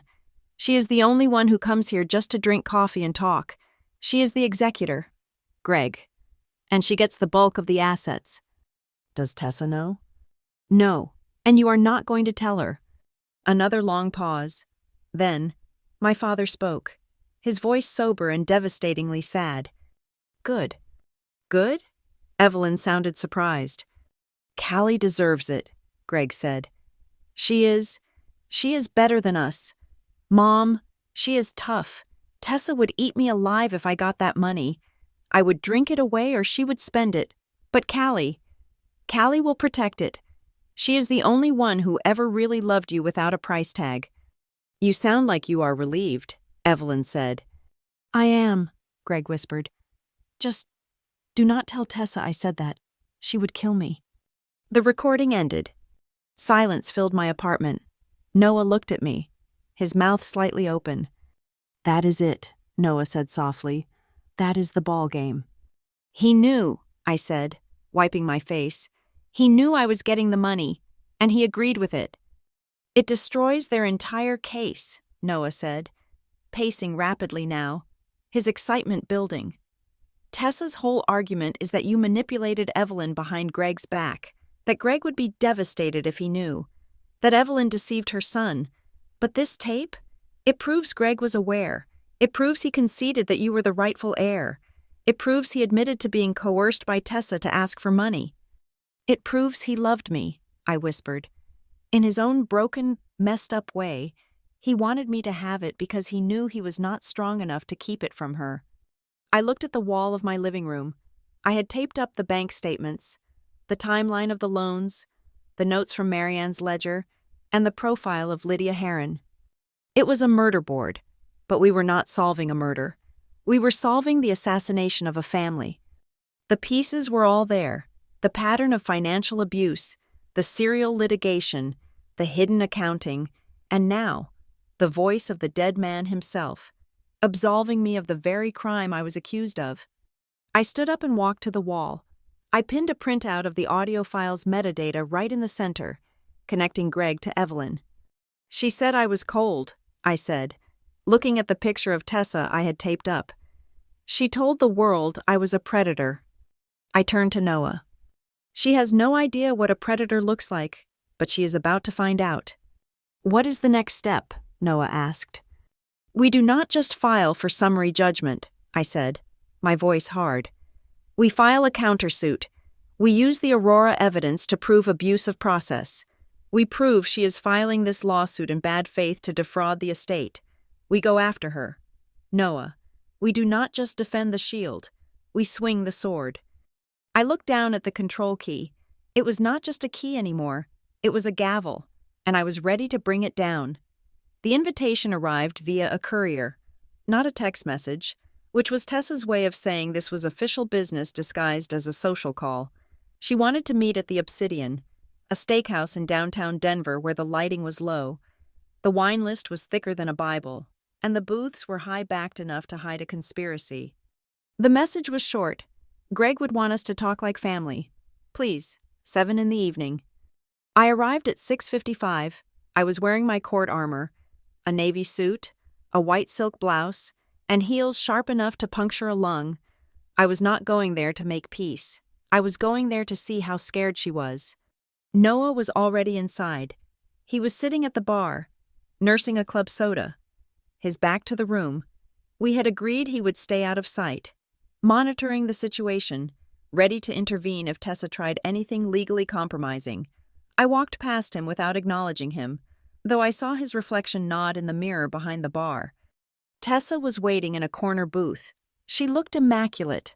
She was wearing a cream-colored cashmere sweater that screamed "Innocent Widow" and sipping a glass of red wine that probably cost more than my first car. "Callie," she said, half rising to offer a cheek I did not kiss. "I am glad you came." "I am here to listen." "Tessa," I said, sliding into the booth. "You said you had a proposal." "I said I wanted to talk about family," she corrected, signaling the waiter. "2 sparkling waters, please." She looked at me with a sad, practiced smile. "I hate this. I hate that we are fighting. Greg would be devastated if he saw us like this. Lawyers, court filings. It is so ugly." "You sued me, Tessa," I said, keeping my voice level. "You are the one who made it ugly. I am just the defendant." "I am fighting for what is fair," she sighed. She was not herself. Callie, you know that. And you, with your career, you are so ambitious. Sometimes ambition blinds us to what is right." "Cut the speech," I said. "What do you want?" Tessa took a slow sip of her wine. Her eyes assessed me over the rim of the glass. The warmth evaporated, replaced by a cold, transactional calculation. "I want to end this," she said. "For your sake as much as mine. The press is eating you alive. Callie, I saw the article this morning about your suspension.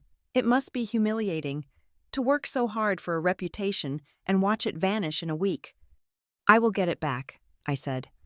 "Will you?" She tilted her head. "Ravenwood is a small town in a big city. People talk. Once you are tainted, the stain never really comes out, unless, of course, the narrative changes." She reached into her designer bag and pulled out a leather folio. She did not open it yet. She just rested her hand on it. "I am willing to offer a settlement," she said. "A generous one. We drop the lawsuit.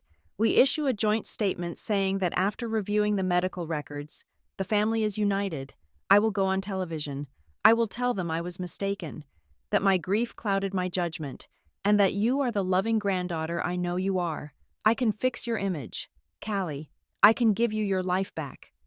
"And the price?" I asked. "You keep the house on Ravenwood Hill," she said. "It has sentimental value to you. I understand that. You keep the personal effects. You keep $50,000 from the liquid accounts." "And the rest?" "The investment portfolio and the trust management transfer to me," she said lightly, as if asking for the salt. "It is what Greg would have wanted. He wanted me taken care of." "The portfolio is worth $4 million, I said. And the trust controls assets worth 3 times that. You are offering me a house that costs money to maintain and pocket change, while you walk away with the empire. I am offering you your dignity, Tessa hissed, and I am offering to keep certain other things private. Is that a threat? It is a reality check. I know you. Callie, I know about your therapy sessions in law school.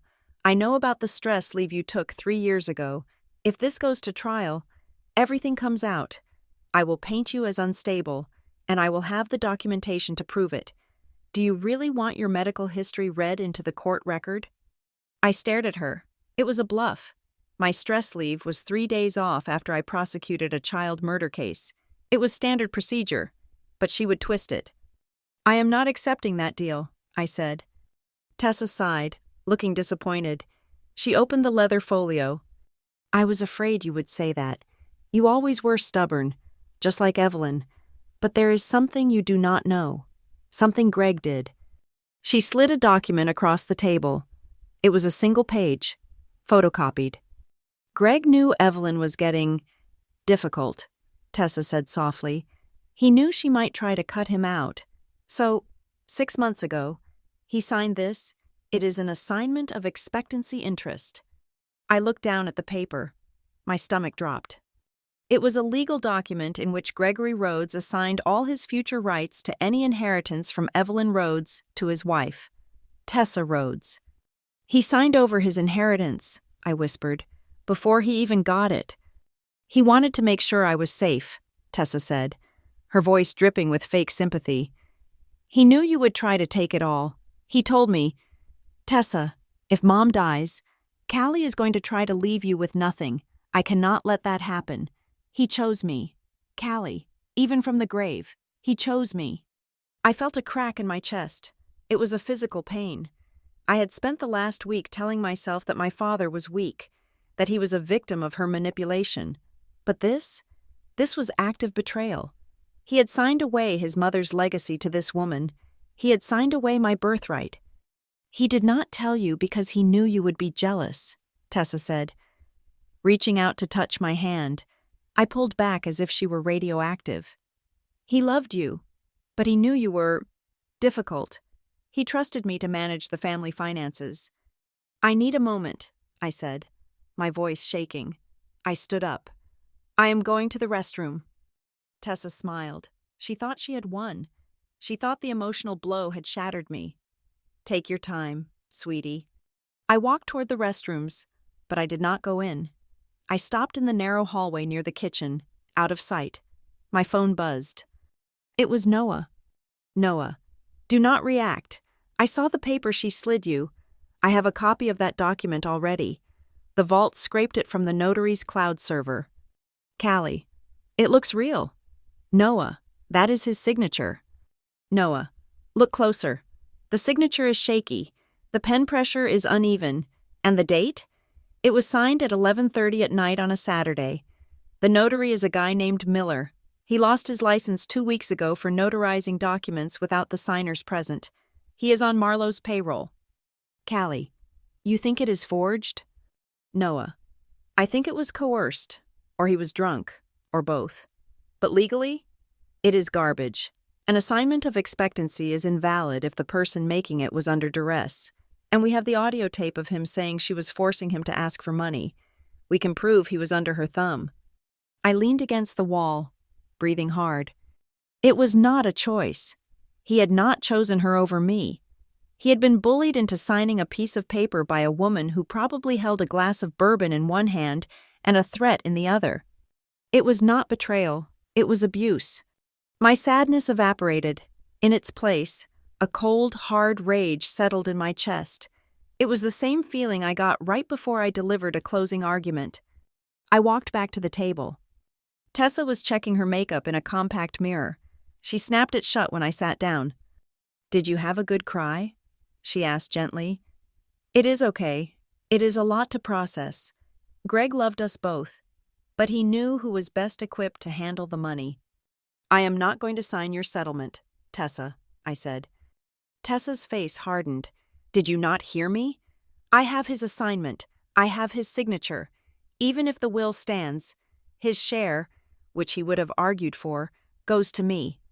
Evelyn used to tell me something, I said, leaning forward. She said that peace built on a lie is just a pause before a worse war. What are you talking about? I am talking about Saturday nights, I said. I am talking about 11:30 at night. I am talking about a notary named Miller who just lost his license for fraud. Tessa froze.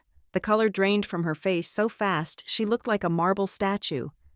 I know about the document, Tessa, I said, my voice low and dangerous. And I know Greg was likely 3 sheets to the wind when you forced him to sign it. You think that piece of paper is a silver bullet? It is a confession. It proves you were preying on his inheritance while Evelyn was still alive. You cannot prove that, she whispered. I can prove everything, I said. I have things you cannot even imagine. You wanted a war? You have got one. But let us be clear. I am not fighting for the money anymore. I am fighting to make sure you never see a single cent of the Rhodes legacy. The mask shattered. The poised, grieving widow vanished. Her lips curled back from her teeth. She leaned across the table, her eyes wide and manic. You ungrateful little bitch, she hissed. I put up with you for 20 years. I put up with your sullen looks and your cheap clothes. I scrubbed your father's vomit out of the carpet. I earned every penny of that money. You earned nothing, I said. You are a parasite. I will destroy you, she spat. I will leak every embarrassing photo, every private text. I will make sure you cannot get a job as a paralegal, let alone a prosecutor. I will burn your life down. Callie. Go ahead, I said, standing up. Light the match, but make sure you are not standing in the gasoline when you drop it. I threw a $20 bill on the table for the sparkling water I did not drink. Goodbye, Tessa. See you in court. I walked out of the restaurant, my heart pounding against my ribs like a sledgehammer. I heard Noah slip off his bar stool and follow me out, ensuring she did not follow. We stood on the sidewalk in the cool night air. Noah looked at me with a mixture of awe and concern. That was intense, he said. She threatened you? She threatened to burn my life down, I said. She is terrified. Noah, she played her ace, the assignment document, and I trumped it. She is going to come at us with everything now, Noah warned. The gloves are off. Good, I said. I am tired of the polite boxing match. I drove home alone. The adrenaline faded, leaving a hollow ache in my chest. I sat on my couch in the dark. I did not turn on the lights. I pulled up the audio file from the vault again, the one of my grandmother and father talking. I cannot live with the screaming. Mom. The silence, the coldness. It is worse than the screaming. My father was a weak man. He was a coward who let his wife abuse his mother's finances and his daughter's emotions because he was too afraid to be alone. For a long time, I had tried to protect his memory. I had tried to tell myself he was just caught in the middle. But to save Evelyn's legacy, I had to destroy his. I had to go into court and paint a picture of my father not as a beloved patriarch, but as a broken, alcoholic puppet who was manipulated by a predator. I had to show the world his shame to prove Tessa's guilt. I walked over to the wall where I kept my case files. I took the copy of the assignment of expectancy that Noah had printed out for me earlier. I pinned it right next to the audio log. Tears pricked my eyes, hot and stinging. I am sorry, Dad, I whispered to the empty room. I am sorry I have to show them who you really were, but I cannot let her win. I looked at the timeline, the forgery, the coercion, the theft. I wiped my face, the sadness hardened into resolve. I was done being the daughter. I was the prosecutor now, and I was going to get a conviction, no matter what it cost me. The air in the courtroom was stagnant, heavy with the scent of floor wax and impending disaster. The morning sun that had filtered through the high windows earlier was now blocked by heavy clouds, casting a gray pallor over the proceedings. Bryce Marlowe stood in the center of the room, pacing like a tiger that had finally cornered its prey. He was not looking at the judge. He was performing for the gallery, for the reporters scribbling furiously in the back row, and for Tessa, who sat behind him with her hands clasped in a posture of prayer. "Your Honor," Marlowe boomed, his voice smooth and resonant, "we are not here today to discuss the technicalities of a trust. We are here to discuss the stability of the person holding the keys to it." He walked over to the defense table and pointed a finger at me. It took every ounce of my self-control not to flinch. "Ms. Rhodes paints herself as a pillar of the law," Marlowe continued. "A prosecutor, a seeker of truth, but the evidence suggests a different story, a story of a young woman deeply scarred by childhood abandonment, driven by a pathological need for control, and consumed by a vendetta against the woman who raised her." He turned back to the bench. "I would like to introduce Exhibit D into evidence. These are text messages sent by the defendant to a college roommate 8 years ago." A screen on the wall flickered to life. My stomach dropped. There, blown up in high definition, were words I had typed in a moment of drunken, youthful despair. "She is a parasite. Sarah. She latches onto my dad and drains him dry. I want to rip her out of our lives." "Violent imagery," Marlowe noted, tapping the screen. "Obsessive language. Parasite. Rip her out. These are not the words of a rational fiduciary. These are the words of a woman fixated on revenge." "Objection," Noah said, standing up. "Relevance?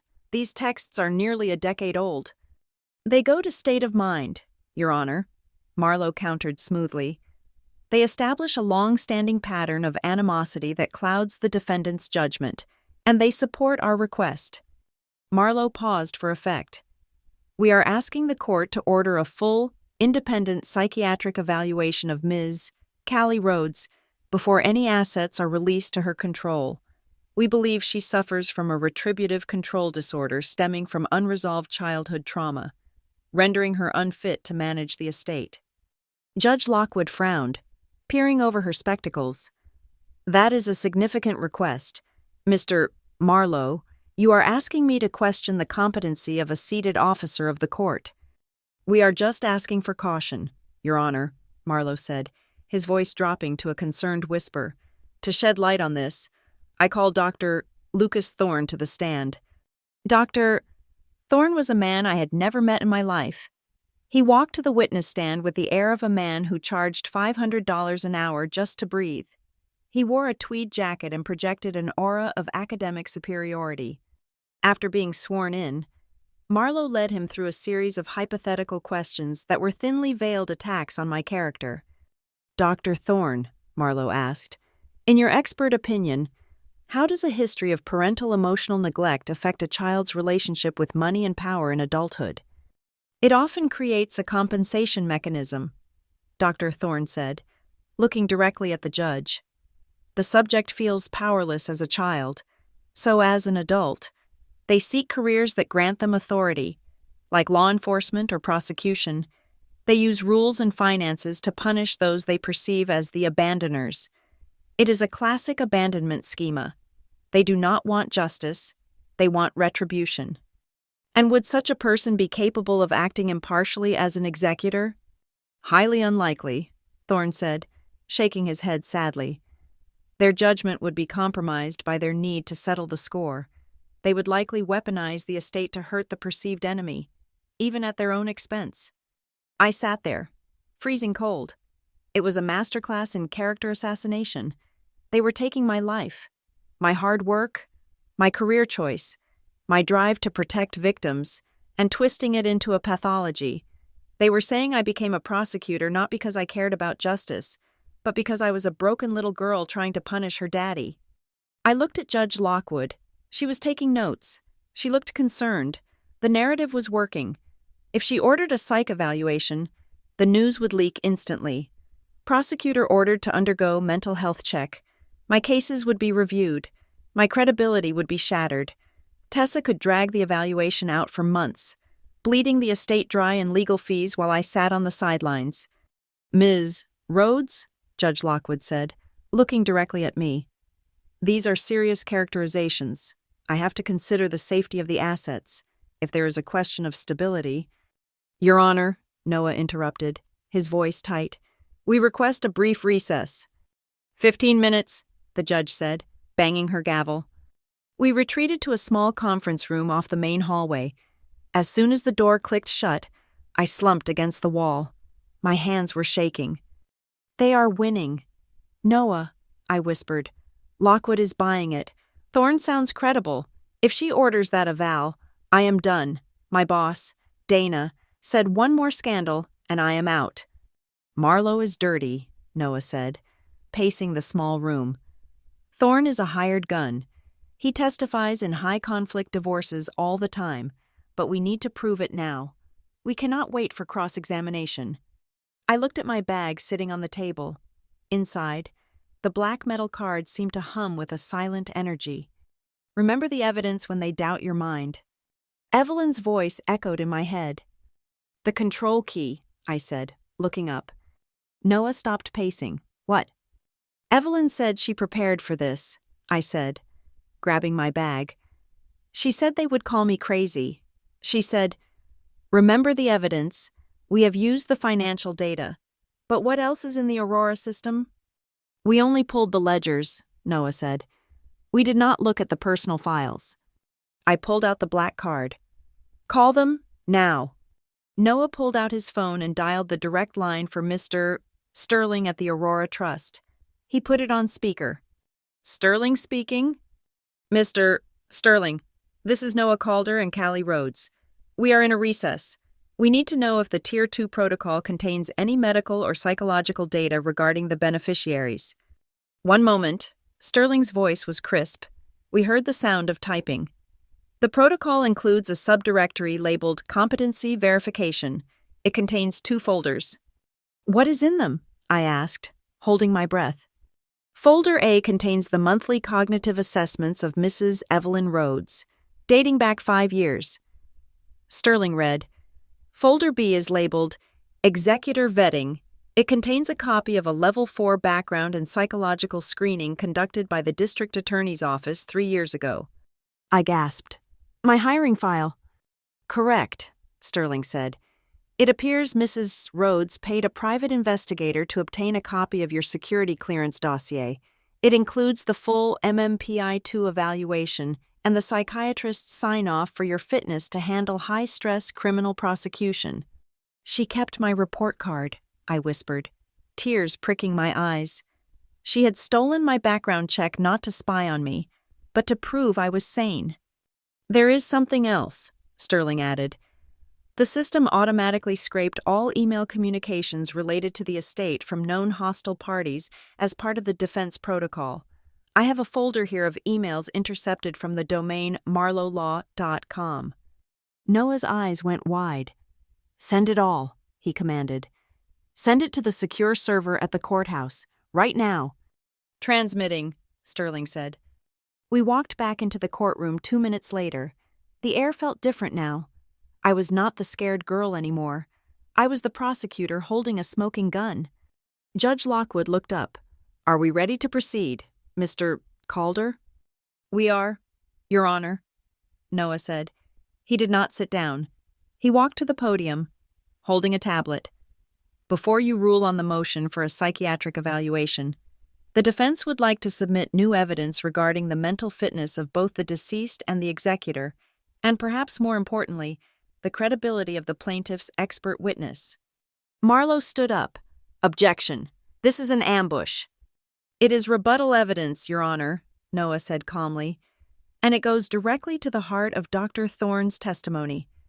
I will allow it, Judge Lockwood said, intrigued. Noah connected the tablet to the courtroom display. First, Noah said, the plaintiff claims Ms. Rhodes is mentally unstable. We submit into evidence a certified copy of the Level 4 psychological screening conducted by the state of Colorado for Ms. Rhodes's admission to the Special Prosecution Unit. This evaluation, conducted by 3 independent state psychiatrists, rates Ms. Rhodes in the 99th percentile for emotional stability, stress management, and ethical decision-making. The screen displayed the document. The words fit for duty and exceptional stability were highlighted in yellow.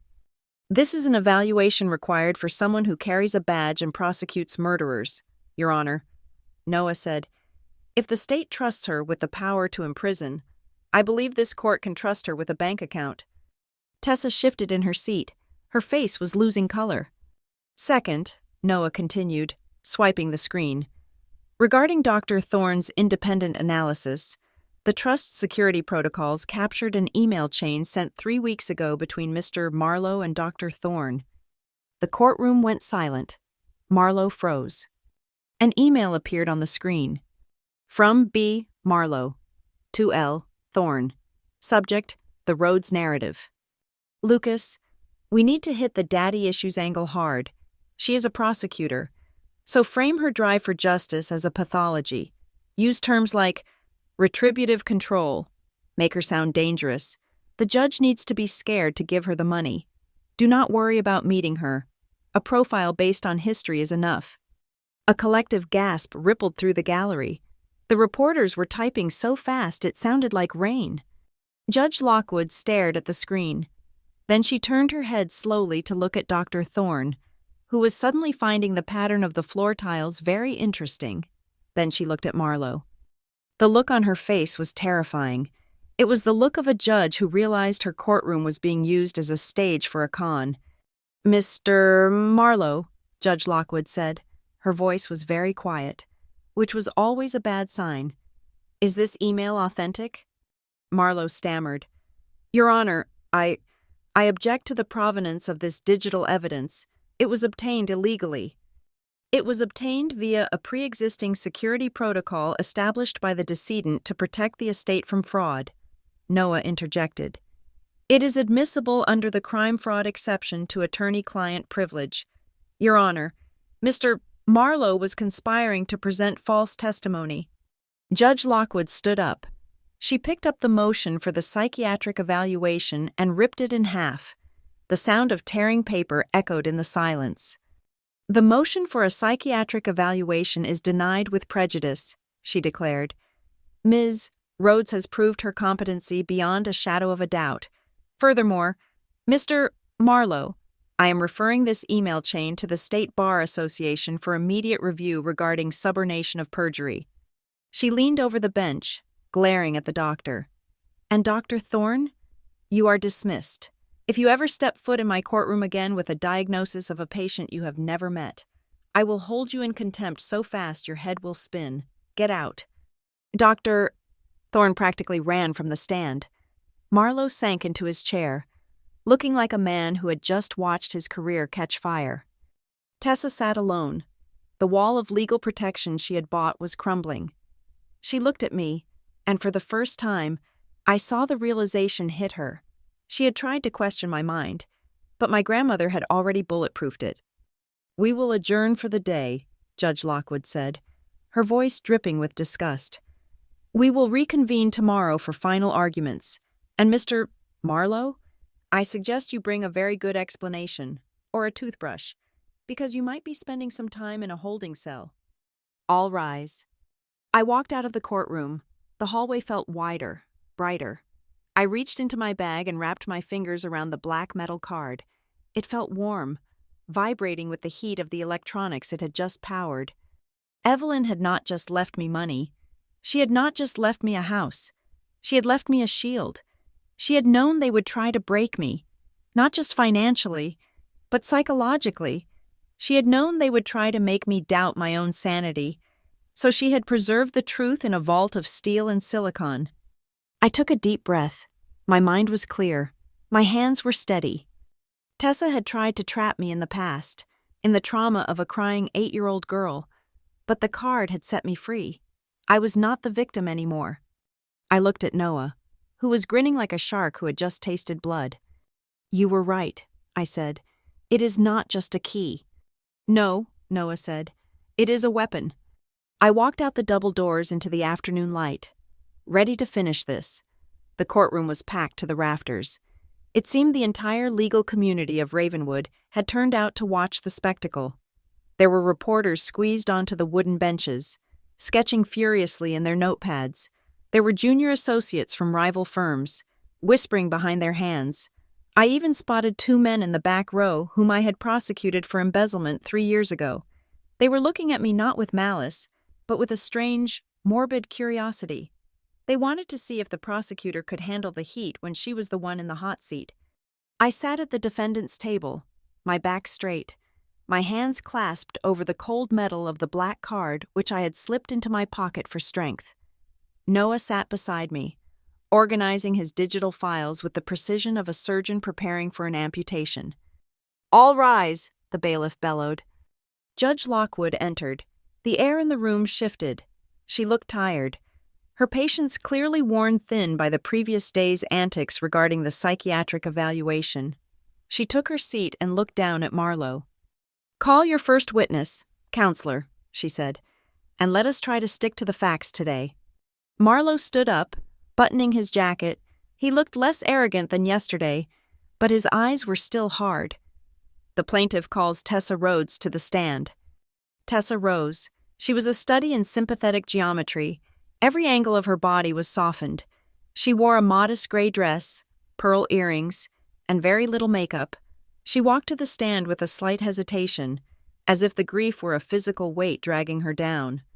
She took the oath, her voice trembling just the right amount. "Mrs. Rhodes," Marlowe began gently, "tell the court about the last few months of Evelyn Rhodes's life." Tessa dabbed at her eye with a tissue. "It was heartbreaking," she said. "Mom, I called her Mom. You know, she was fading. It started slowly.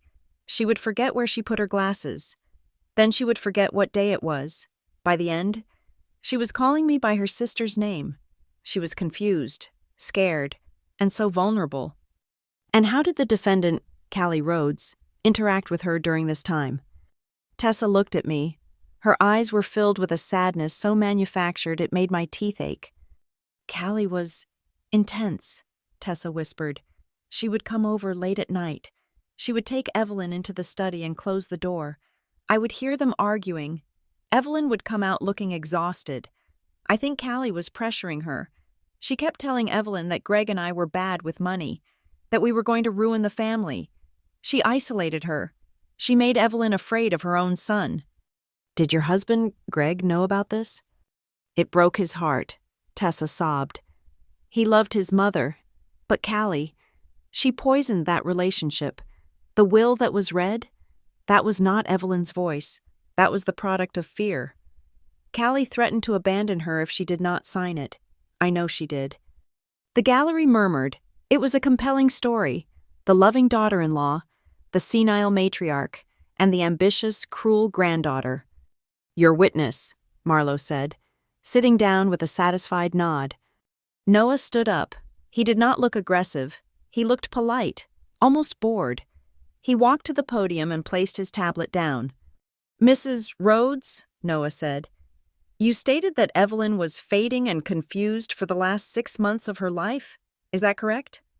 "Yes," Tessa said, sniffing. "She needed constant care." "And you provided that care?" "I was by her bedside every day," Tessa said firmly. "I sacrificed my own career to be there for her." "Every day?" Noah asked. "Yes, every day." "Can you explain then?" Noah said, tapping his tablet. "This photo posted to your Instagram account on February 14th of this year?" The large screen in the courtroom lit up. It showed Tessa in a bikini, holding a margarita, standing on a white sand beach. The caption read, "Living my best life in Cabo. No worries, just sunshine." "February 14th, Noah said. "That was 3 weeks before Evelyn died. You testified she was on her deathbed, yet you were in Mexico?" Tessa stiffened. Greg insisted I take a break. Caregiver burnout is real. I went for 2 days. 2 days, Noah repeated. He swiped the screen. "Here is a photo from February 16th, a spa day in Santa Fe. Here is one from February 20th, a ski trip in Aspen." He scrolled through a dozen photos, parties, dinners, shopping sprees, all dated during the exact period Tessa claimed she was holding Evelyn's hand. "It seems your definition of bedside is quite flexible," Noah said. "I was coordinating her care remotely," Tessa snapped, her voice losing its tremble. "Let us talk about that care," Noah said. "You claimed Evelyn was senile and confused, that she did not understand money anymore, You said you had to protect her finances. She was giving money away to strangers, Tessa insisted. Really? Noah pulled up a new document. It was a page from Marianne Cole's shadow ledger. This is a record of a transfer of $10,000 authorized by Evelyn on March 3rd. You told the neighbors this was a gift of love from Evelyn to help with your home renovations.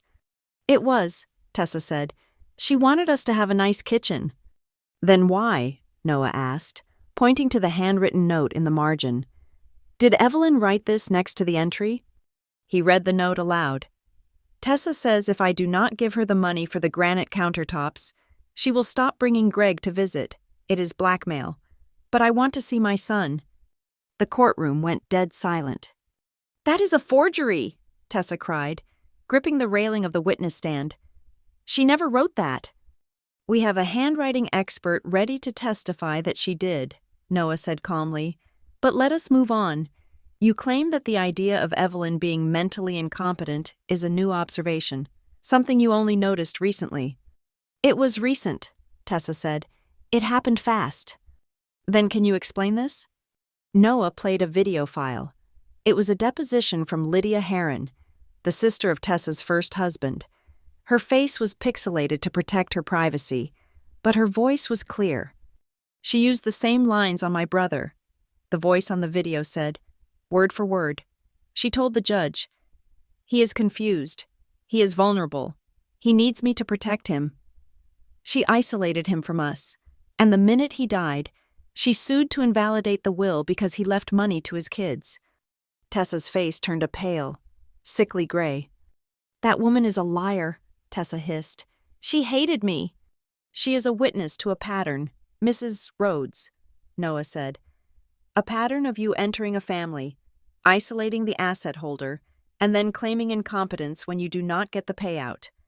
This is character assassination, Tessa yelled, looking at the judge. He is putting me on trial instead of the will. I am establishing credibility, Your Honor, Noah said. But if the plaintiff wants to talk about the will, let us talk about the will. Mrs. Rhodes, you claim that Greg, your late husband, was devastated by the will. You claim he believed his mother was manipulated. He did, Tessa said, tears returning, though they looked angry now. He cried in my arms. He said, Mom would never do this to me. Callie made her do it. Is that what he said? Noah asked. Because we have a recording that suggests otherwise. He nodded to the court clerk. The audio file from the Aurora vault began to play. The sound of the grandfather clock ticking filled the room. Then, Greg's voice. She is pushing me. Mom, she says if I do not come back with the check, we are going to lose the house. Tessa froze. Her mouth opened slightly. She recognized the conversation. Then Evelyn's voice. I am not giving you the money, Greg. Then Greg again. When you go? She talks about it all the time. She has plans for it. And finally, the dagger to the heart of Tessa's case. She is the executor, Greg, and she gets the bulk of the assets. Callie deserves it. She is better than us. Mom, Tessa would eat me alive if I got that money. Just do not tell Tessa I said that. She would kill me. The recording ended. The silence in the courtroom was heavy, suffocating. Tessa stared at the speaker on the wall as if it were a ghost. Her narrative, the loving wife fighting for her husband's stolen legacy, had just been obliterated by the husband himself. He had admitted she was a predator. He had admitted he wanted me to have the money to keep it safe from her. Mrs. Rhodes, Noah said softly. Did you hear your husband's voice? Did you hear him admit that he knew about the will? Did you hear him admit that he was afraid of you? He was drunk, Tessa whispered. She looked around the room, her eyes darting wildly. He was drunk. You can hear it in his voice. He did not know what he was saying.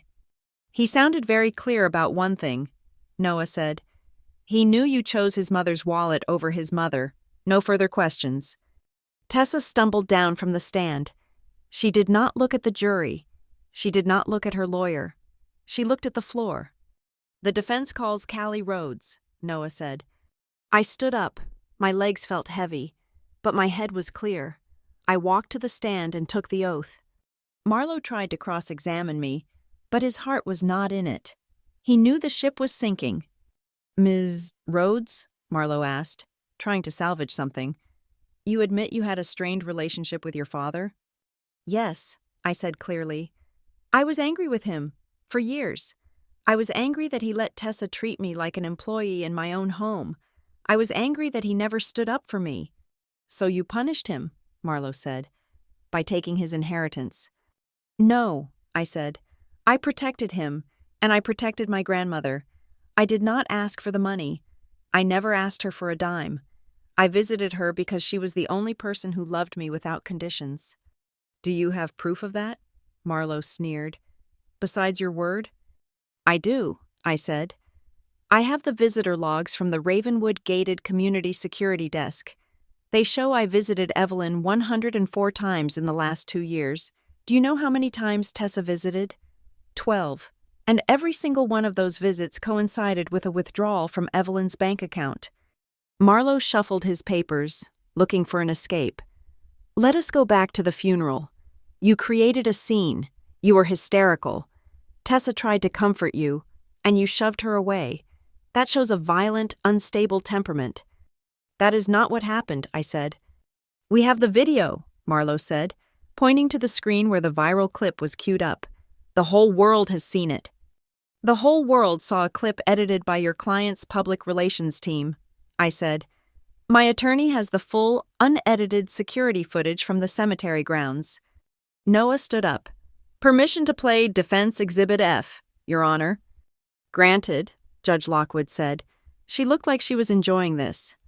The screen flickered. The angle was wider, clearer. It showed the rain falling on the black umbrellas. It showed me crying, real, gut-wrenching sobs. It showed Tessa storming over. It showed her hand clamp onto my arm.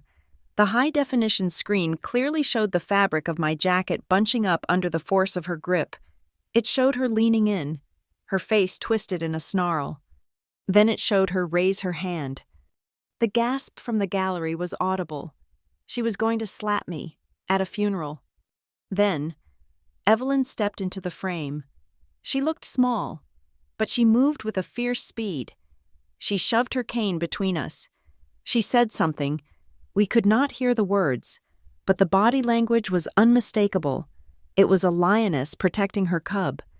Tessa recoiled. She looked around, saw the cameras, and immediately changed her posture. She reached out to hug me, but it was stiff, fake. I pulled away in horror, not aggression. The video ended. "She was not comforting me," I said into the microphone. "She was hurting me. She told me to stop crying because I was embarrassing the brand. She was going to hit me until my grandmother stopped her." I looked directly at Tessa. She was sitting at the plaintiff's table, her face buried in her hands. Marlowe was packing his briefcase, looking like he wanted to be invisible. "That is the truth," I said. "That is the woman who claims she wants to protect the family legacy. She does not care about the family. She only cares about the legacy." "No further questions," Noah said. Judge Lockwood looked at the clock. It was 4 in the afternoon. "This court has seen a significant amount of evidence today," she said. Her voice was stern, ringing through the silent room. "Evidence that directly contradicts the sworn testimony of the plaintiff." She looked at Tessa. "Mrs. Rhodes, your narrative has not only collapsed, it has been exposed as a fraudulent construction. You have wasted this court's time, you have slandered a public servant, and you have attempted to weaponize the legal system to commit theft." Tessa did not look up. She was shaking. "I am going to take the evening to review the forensic financial documents provided by the Aurora Trust," Judge Lockwood continued. "I want to see exactly how deep this rabbit hole goes before I issue my ruling on penalties." She banged the gavel. "Court is adjourned until 9 o'clock tomorrow morning, and Mr. Marlowe, do not leave the state." The room erupted. Reporters were sprinting for the doors. Lawyers were chattering excitedly. I walked down from the stand. Noah met me at the gate. He did not smile. He looked tired but triumphant. "We got her," he whispered. It is over. I looked over at the plaintiff's table. Tessa was still sitting there. She looked small. The expensive dress, the perfect hair, the grieving widow act. It was all just a costume now, hanging on a hollow frame. She looked up and met my eyes. There was no anger left in them, only fear, the stark, naked fear of a parasite that has been ripped away from its host. I reached into my pocket and touched the black card. It was warm. I did not feel happy. I did not feel joyful. I felt a profound, quiet relief. The weight that had been sitting on my chest since the moment my father died, since the moment I was 8 years old and realized I was alone, was finally gone. Evelyn had saved me. She had reached out from beyond the grave, handed me a shield, and taught me how to stand. I turned my back on Tessa and walked out of the courtroom. The reporters were shouting my name, asking for a comment. I ignored them. I just wanted to go home, sit in my quiet apartment, and say thank you to the woman who had seen the truth when no one else did. The war was won. Tomorrow, we would just count the bodies. The morning of the final arguments arrived with a strange, hollow calm. The storm had raged for days, tearing the roof off our family secrets, exposing the rot in the foundation for the entire world to see. Now, all that was left was to survey the damage. Bryce Marlowe looked like a man who had barely slept. His suit, usually crisp enough to cut paper, looked slightly rumpled. He knew he was fighting a losing battle, but he was a lawyer who billed by the hour, so he went down swinging. He abandoned the emotional narrative. He stopped talking about the grieving widow and the ungrateful daughter. Instead, he pivoted to the desperate, clawing minutiae of bureaucracy. "Your Honor," Marlowe argued, pacing in front of the bench, "we must look at the timeline of the trust creation. There are discrepancies. On the notarized document dated October 4th, 2019, the date is initially written as the 3rd, then corrected, a sign of confusion." He held up the black card, treating it like a piece of radioactive waste. "And this card," Marlowe continued, his voice rising, "this black card, the defense paints it as a tool of prudence. I argue it is a tool of paranoia. What kind of rational 80-year-old woman builds a secret digital fortress? What kind of grandmother records her own son? These are not the actions of a sound mind. These are the actions of a woman suffering from persecution mania." Evelyn Rhodes was paranoid, Your Honor, and a paranoid mind cannot legally execute a will. It was weak, it was pathetic, but it was all he had. Noah stood up. He did not pace. He stood still, anchoring the room with his presence. "Paranoia," Noah began, his voice calm, "is an irrational fear of persecution.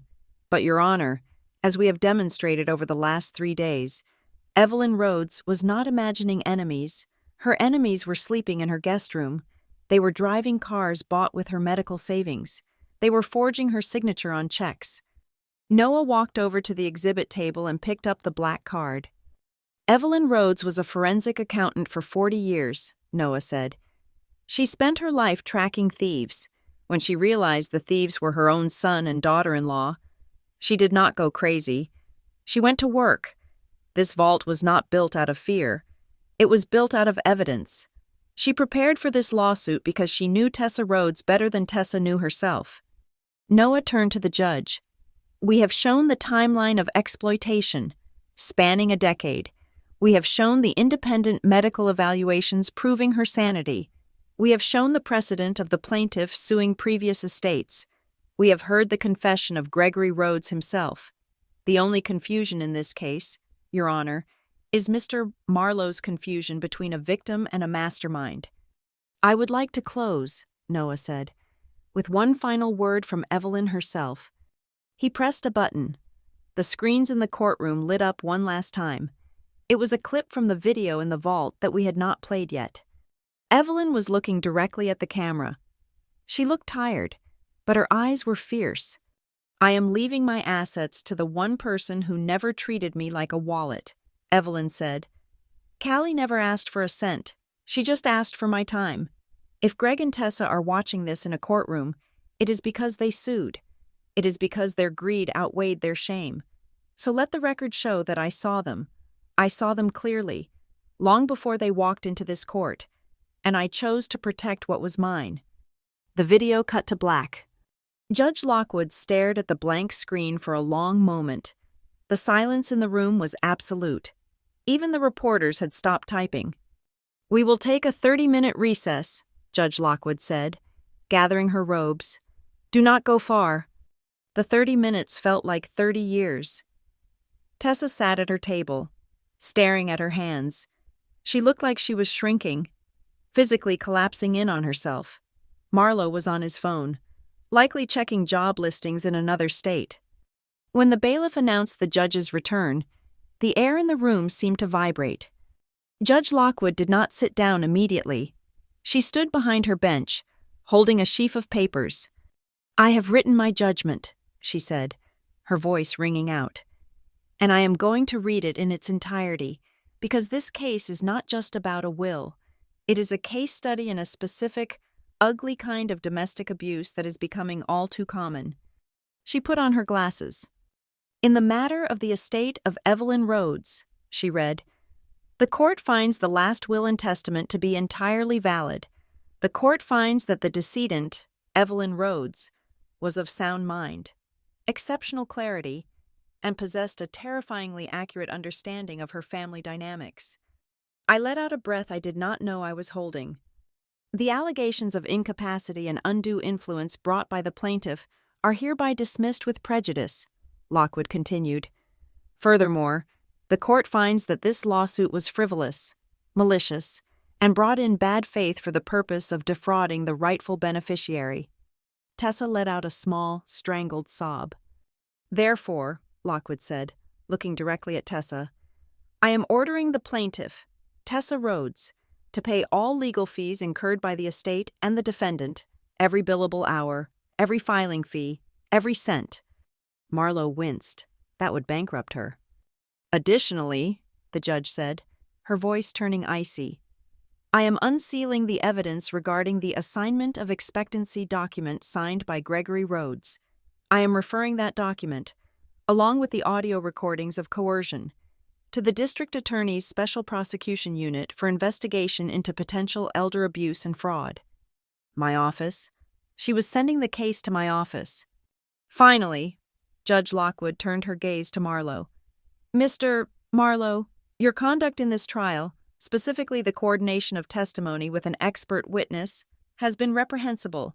I am filing a formal complaint with the Bar Association recommending a suspension of your license pending an ethics review. You are lucky I do not send you to jail today." Marlowe turned pale white. "Evelyn Rhodes spoke from the grave to protect her legacy," Judge Lockwood concluded. "It is the honor of this court to ensure she is heard. Case closed." She banged the gavel. The sound was like a gunshot ending a war. The courtroom erupted into chaos. Reporters jumped over benches to get to the aisle. Noah turned and hugged me, a fierce, tight embrace. "We did it," he whispered. "It is over." "Thank you," I said, my voice thick. "Thank you, Noah." I turned to look at the other table. Marlowe was shoving papers into his briefcase, ignoring his client. Tessa was sitting alone. She looked up and saw me. For a moment, I thought she would run. I thought she would hide. But desperation makes people do strange things. As I walked down the center aisle, surrounded by the press, Tessa broke through the line of bailiffs. She rushed toward me. "Callie!" she screamed. Her face was streaked with mascara. Her hair was wild. "Callie, please, wait!" The reporters circled us, sensing one final scene. "Callie," Tessa panted. Grabbing at my sleeve, I stepped back, out of her reach. "Callie, please, you cannot let them ruin me. The fees, the investigation. I will lose everything. I will be on the street." "You have a condo in Aspen," I said coldly. "Sell it." "It is mortgaged," she wailed. "Callie, think about your father. Think about Greg. He would not want this. He would want us to be family. He would want us to stick together. Just give me a small portion, enough to start over. Please, I raised you." "You did not raise me," I said, my voice steady and loud enough for the cameras to catch every syllable. "You tolerated me, and you abused him." "I loved him." "You drained him," I corrected, "and you tried to drain his mother." Tessa's face crumbled. "I am begging you. I have nothing left. I am all alone." I looked at her. I looked at the woman who had pinched me at my father's funeral. The woman who had made me feel small and worthless for 20 years. The woman who had turned my childhood home into a cold, empty museum. I felt nothing. No anger, no pity, just a vast, empty distance. "You are looking for a settlement, Tessa," I said, "but you are in the wrong place." "Just a little bit," she whispered. "Just help me." I stepped closer to her. I lowered my voice so only she could hear me, though the cameras zoomed in to catch the intimacy of the rejection. "What you want is money," I said. "What you will never have is our story. You tried to write yourself into this legacy, Tessa, but Evelyn edited you out. Goodbye." I turned my back on her. "Callie," she shrieked. "Callie, come back here." I kept walking. I walked through the heavy oak doors, past the metal detectors, and out onto the courthouse steps. The sun had come out. The air smelled of rain and pavement. A wall of microphones was shoved in my face. Ms. Rhodes, do you feel vindicated? Is it true you are investigating your own stepmother? What do you have to say to families fighting over wills?" I stopped. I looked at the sea of cameras. I thought about Evelyn, sitting in her kitchen, drinking black coffee and teaching me how to count coins. "I have one thing to say," I said. The crowd quieted. "My grandmother was a brilliant woman," I said. "She taught me that money is just a tool. It can build things, or it can reveal who people really are. This trial was not about the money. It was about respect. I hope this case reminds people that a will is the final voice of a life well lived. Respect it, and do not mistake blood for entitlement. Just because you share a name does not mean you own a soul." I pushed through the crowd and got into my car. I did not go back to the office. I did not go to my apartment. I drove out of the city, watching the skyline fade in the rearview mirror, just like I used to when I was a child going to Evelyn's house. I pulled into the cemetery as the sun was setting. The long shadows of the headstones stretched across the grass. It was quiet here, peaceful. I walked up the hill to the family plot. My father's grave was there, the dirt still settling. Next to it was the fresh marker for Evelyn. Evelyn Rhodes, beloved mother, keeper of the books. I sat down on the grass in front of her stone. I reached into my bag and pulled out the small box I had prepared. I opened it. Inside was the black metal card. It looked innocuous now, just a piece of metal. But it had been a shield, a sword, and a judge. It had done its job. I took out the letter I had written. I read it out loud to the wind. "Dear Grandma, you were right, about everything. They came for me, just like you said, and I was brave, just like I promised. You gave me the armor, but you also gave me the strength to wear it. I miss you. I miss the coffee. I miss the math. But mostly, I miss knowing that someone is watching out for me." I folded the letter and tucked it under a small rock at the base of her headstone. Then I picked up the heavy shears I had brought from the garden shed. The card was metal, but the shears were industrial steel. I placed the card between the blades. I did not need the vault anymore. I did not need the secrets. I did not need the leverage. The truth was out, and the power was mine. Keeping the card felt like keeping the war alive, and I was done fighting. I squeezed the handles. It took all my strength. The metal groaned, then snapped with a sharp crack. I cut it again, and again, until the black rectangle was nothing but jagged shards of metal on the grass. "We did it, Grandma," I whispered. I stood up and brushed the grass from my coat. I left the pieces there, glinting in the twilight like broken armor after a battle. I turned and walked back down the hill toward my car. I did not look back. The air was cool. The sky was a deep, bruising purple, and for the first time in my life, the silence was not lonely. It was free. Thank you so much for listening to this story. Please comment down below where you are listening from. I would love to know where our community is growing, and do not forget to subscribe to Lila Revenge Stories, like the video, and hit that hype button to help this story be heard by even more people.